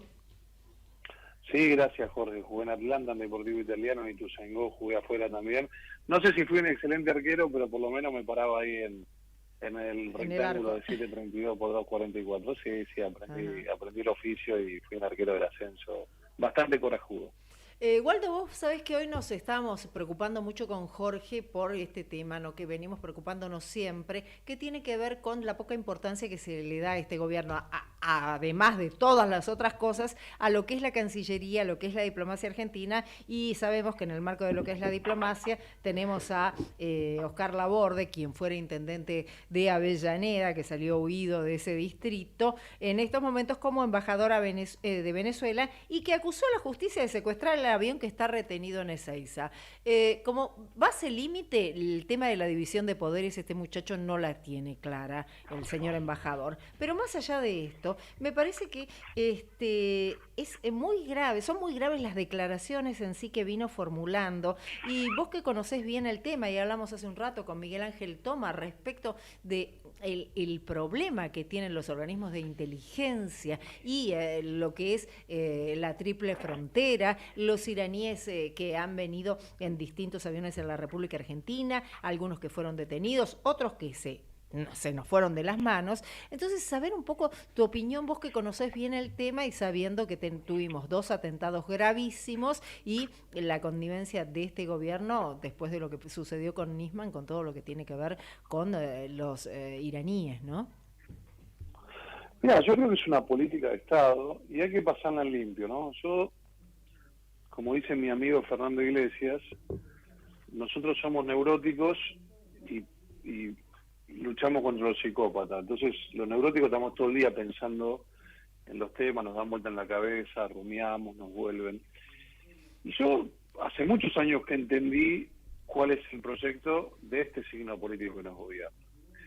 Y es la contradicción permanente, y con eso logran contentar a todo el mundo. Te digo claramente, por ejemplo, a mí hace poco en el recinto me tocó dar un discurso que se viralizó bastante cuando ellos la llamaron, ¿te recordás que le dijeron?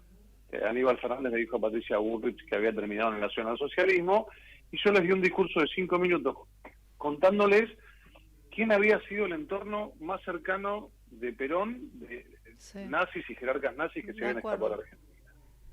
Bueno, entonces, ¿qué te responden ellos? Te dicen, no, bueno, pero Perón también tenía buena relación con los judíos. Y le mandó a Mangel, a Israel, que fue el primer embajador argentino en Israel, que era judío y tenía buena relación con los judíos.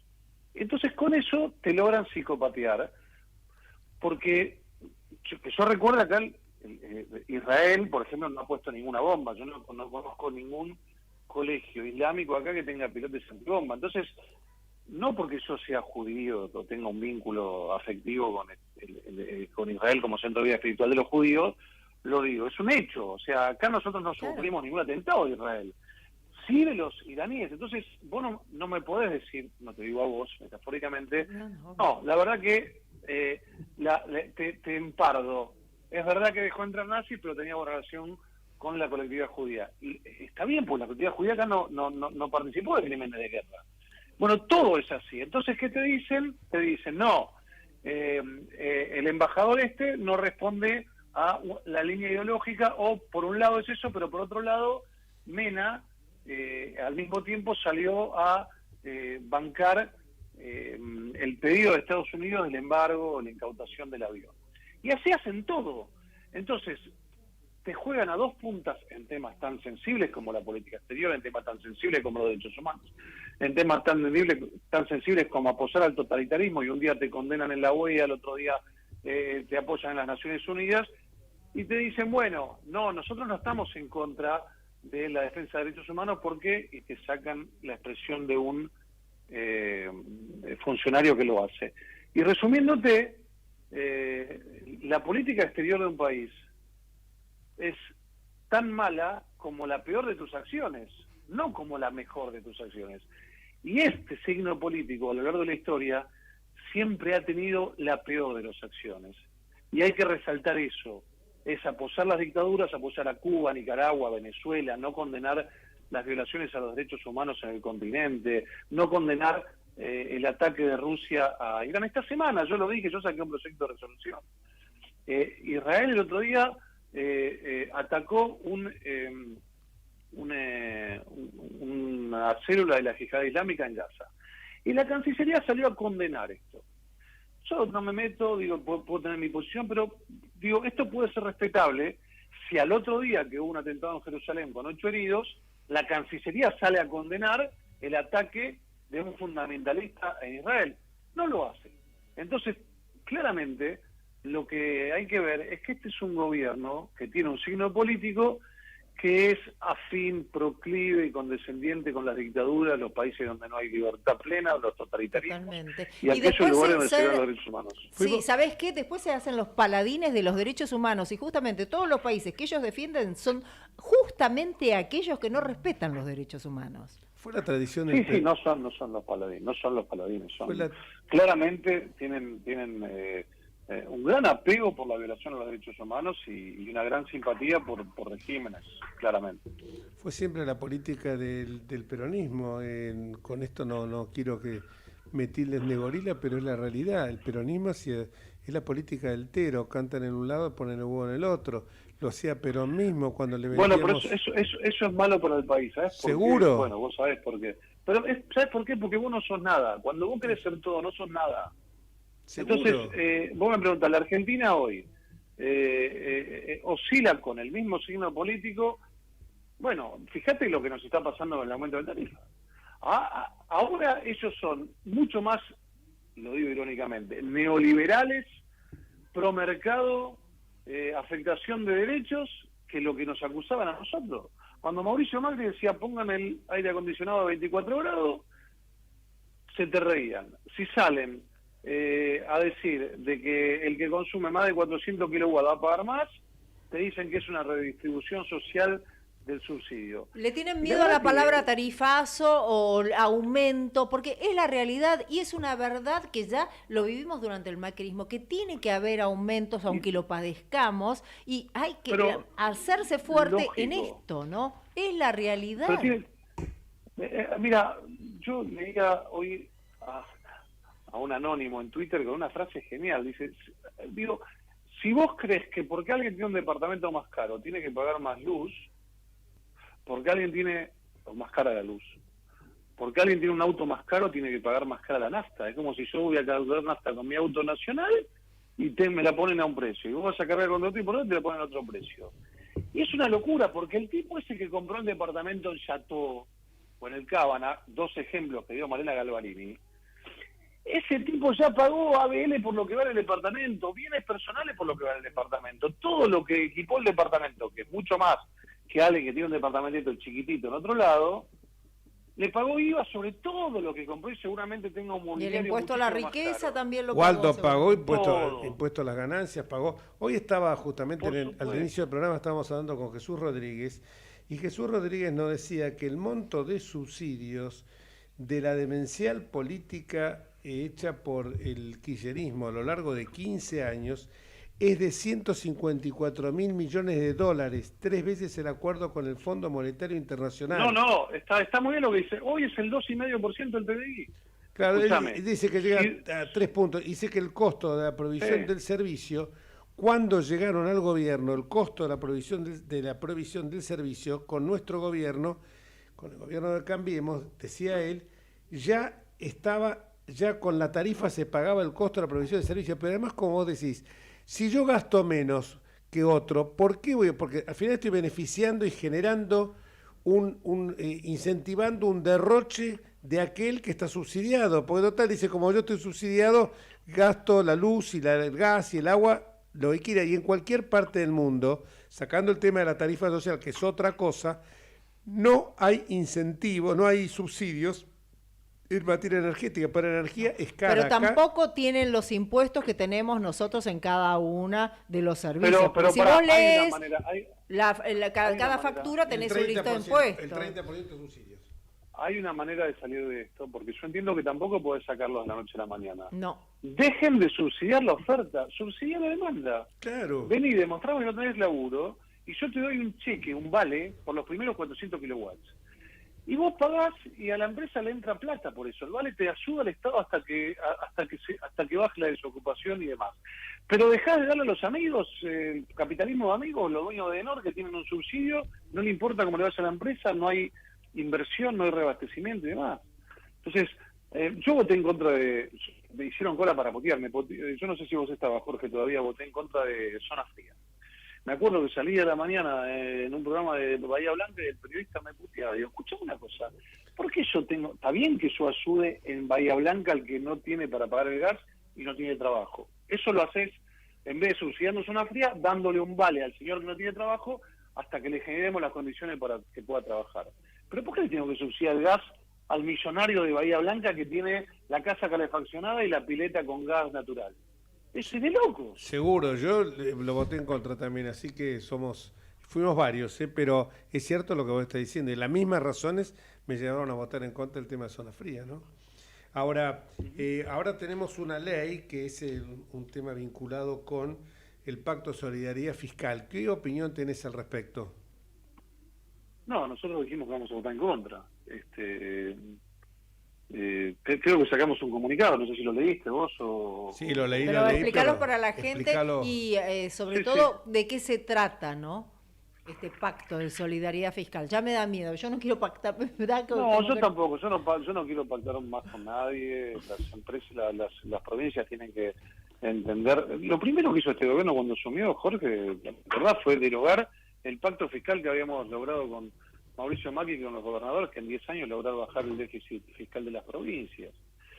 Y la verdad que este pacto ¿Para qué es específicamente, Waldo? Explícalo así, quienes nos están escuchando. Es muy grande, no quiero entrar en tema técnico, pero es un pacto que le propone sacarle a los que ellos consideran que más tienen para darle a los que menos tienen, de una manera totalmente arbitraria, de una manera totalmente...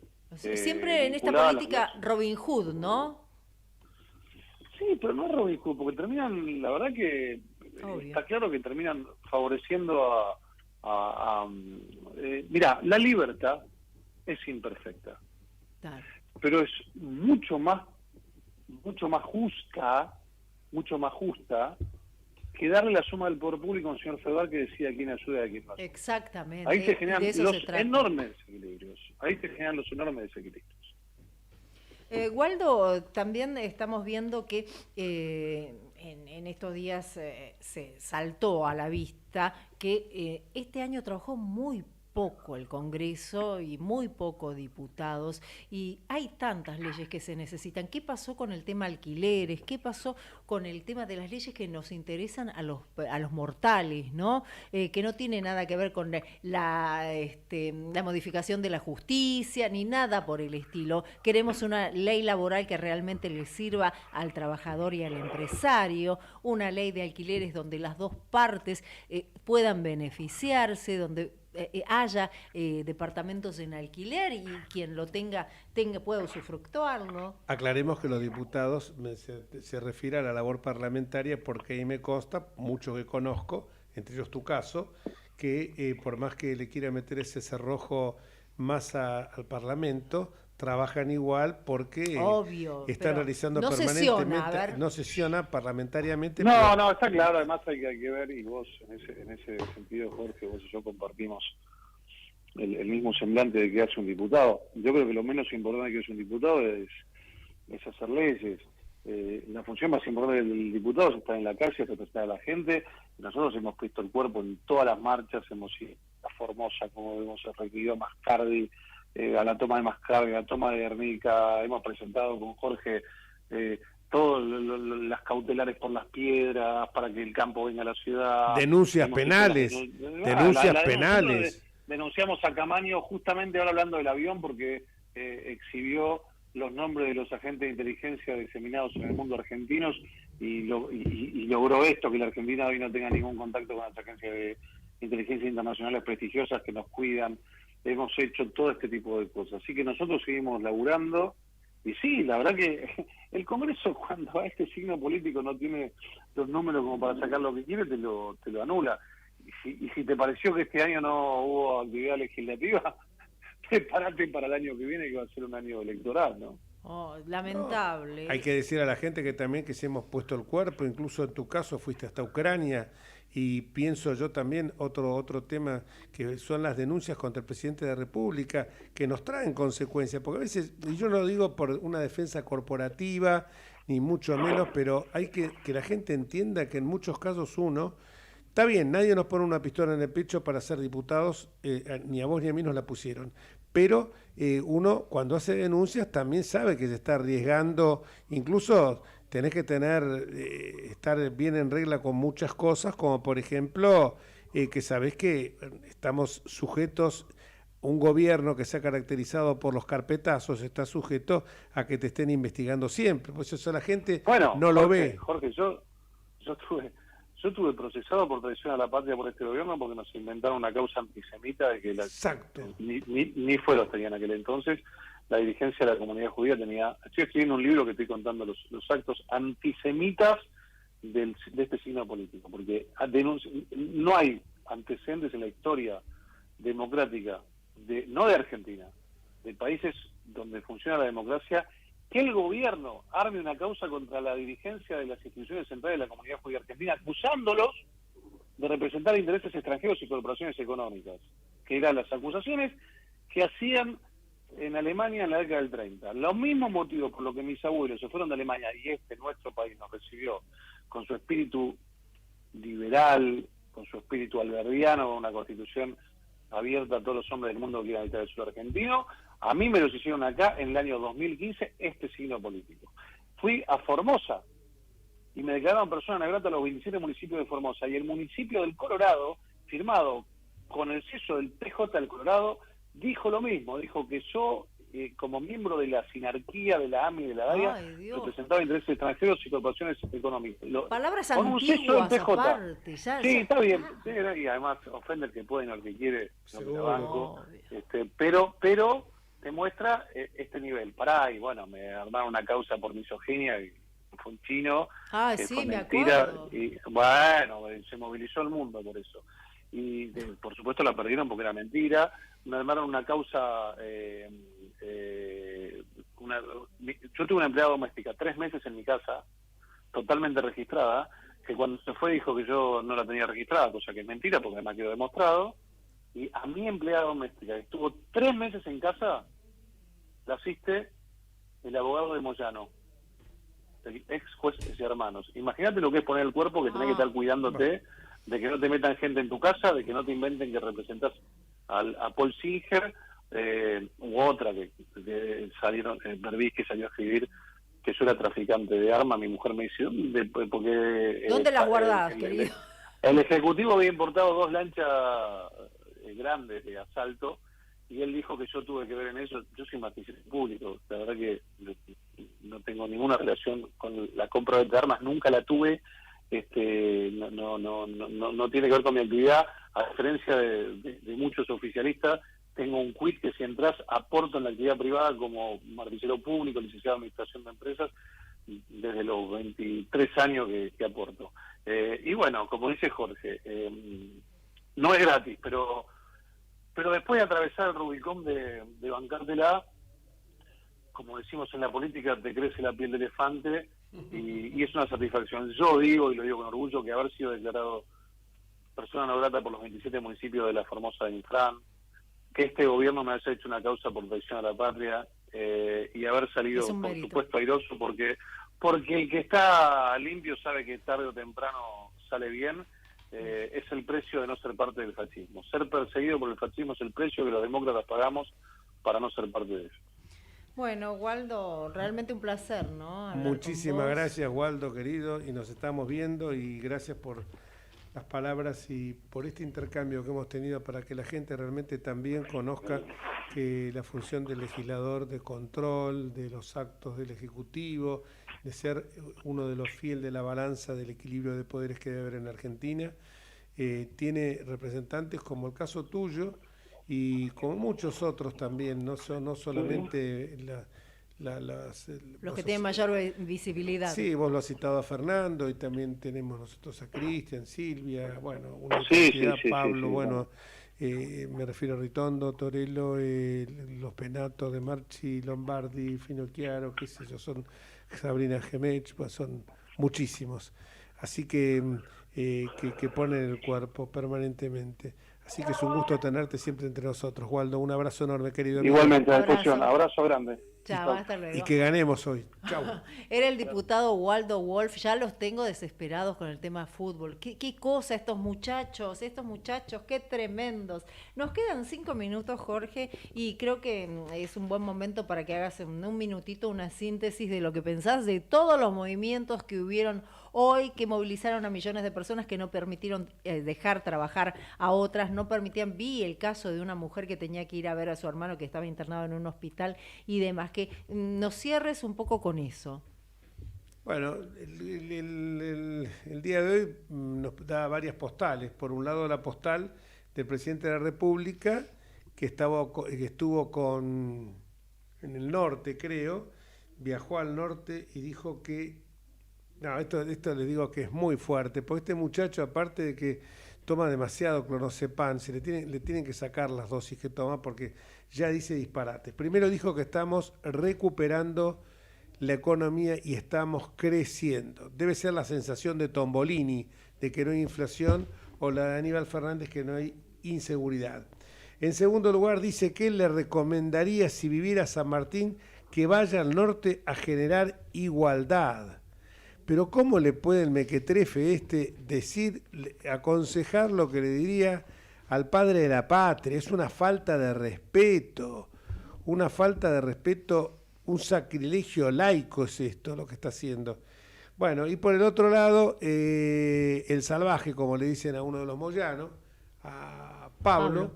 Diciendo que ponga lo que hay que poner. Bueno. Esos son los discursos políticos que se ve que están totalmente estudiados y que vinieron de la rama filosófica, creo que no sé si de Aristóteles o tal vez algo más moderno tipo Kant. Han leído mucho a Adenauer y a Churchill, parece. Porque Schopenhauer está a full. Estos muchachos que pongan lo que hay que poner, acusando de los formadores de precio. Claro, él no sabe porque no entienden. Ay, Dios mío, estos muchachos no saben que hay una ley de gravedad y también hay una ley de gravedad económica. Este muchacho no sabe que los formadores de precios somos todos, que es la oferta y la demanda, que la oferta y la demanda no es un sagrado dogma, pero existe, como existe que el sol sale por el este y se pone por el oeste, y que hay, cuando mayor se ofrece un producto, obviamente cae el precio del mismo. Cuando mayor hay una demanda mayor de un producto, sube el precio. Esto es el ABC. Lo que uno tiene que hacer es que el Estado ejerza un control basado en los principios de solidaridad y subsidiariedad. Solidaridad para los sectores más vulnerables, pero no que hoy tengamos sectores vulnerables que directamente no quieren trabajar porque los subsidios superan holgadamente lo que puede ser un salario mínimo vital. Y esta gente está reclamando el subsidio al vago, al vagoneta, a que sigan sin trabajar gente que lo puede hacer, porque hoy miraba las marchas y hablando con muchísima gente, decía, con gente que sabe el precio de la ropa, dice, mirá la ropa que tiene esta gente, zapatillas, llantas, como se dice ahora, que yo no me las puedo comprar, y no había ninguno que estuviera raquítico justamente. Ahora, me quedo simplemente con esta frase que dijo el Premio Nobel de Economía Paul Samuelson, a quien estudié tanto en el Colegio Secundario Nacional de Buenos Aires como cuanto en la universidad, que decía algo, que en materia de política económica se puede hacer cualquier cosa, salvo evitar pagar las consecuencias. Y eso es lo que estamos pagando nosotros ahora. Las consecuencias, los americanos tienen una frase, la voy a decir en español, que es no hay desayunos gratis. Muchísimas gracias, Señora. Jorge Enríquez. Era la palabra de diputado mandato cumplido. Nos estamos yendo y recuerden que nos encontramos el próximo miércoles a las 5 de la tarde y hasta las 7. Buena semana para todos. Esa voz tan dulce es la de María Luján Batallán.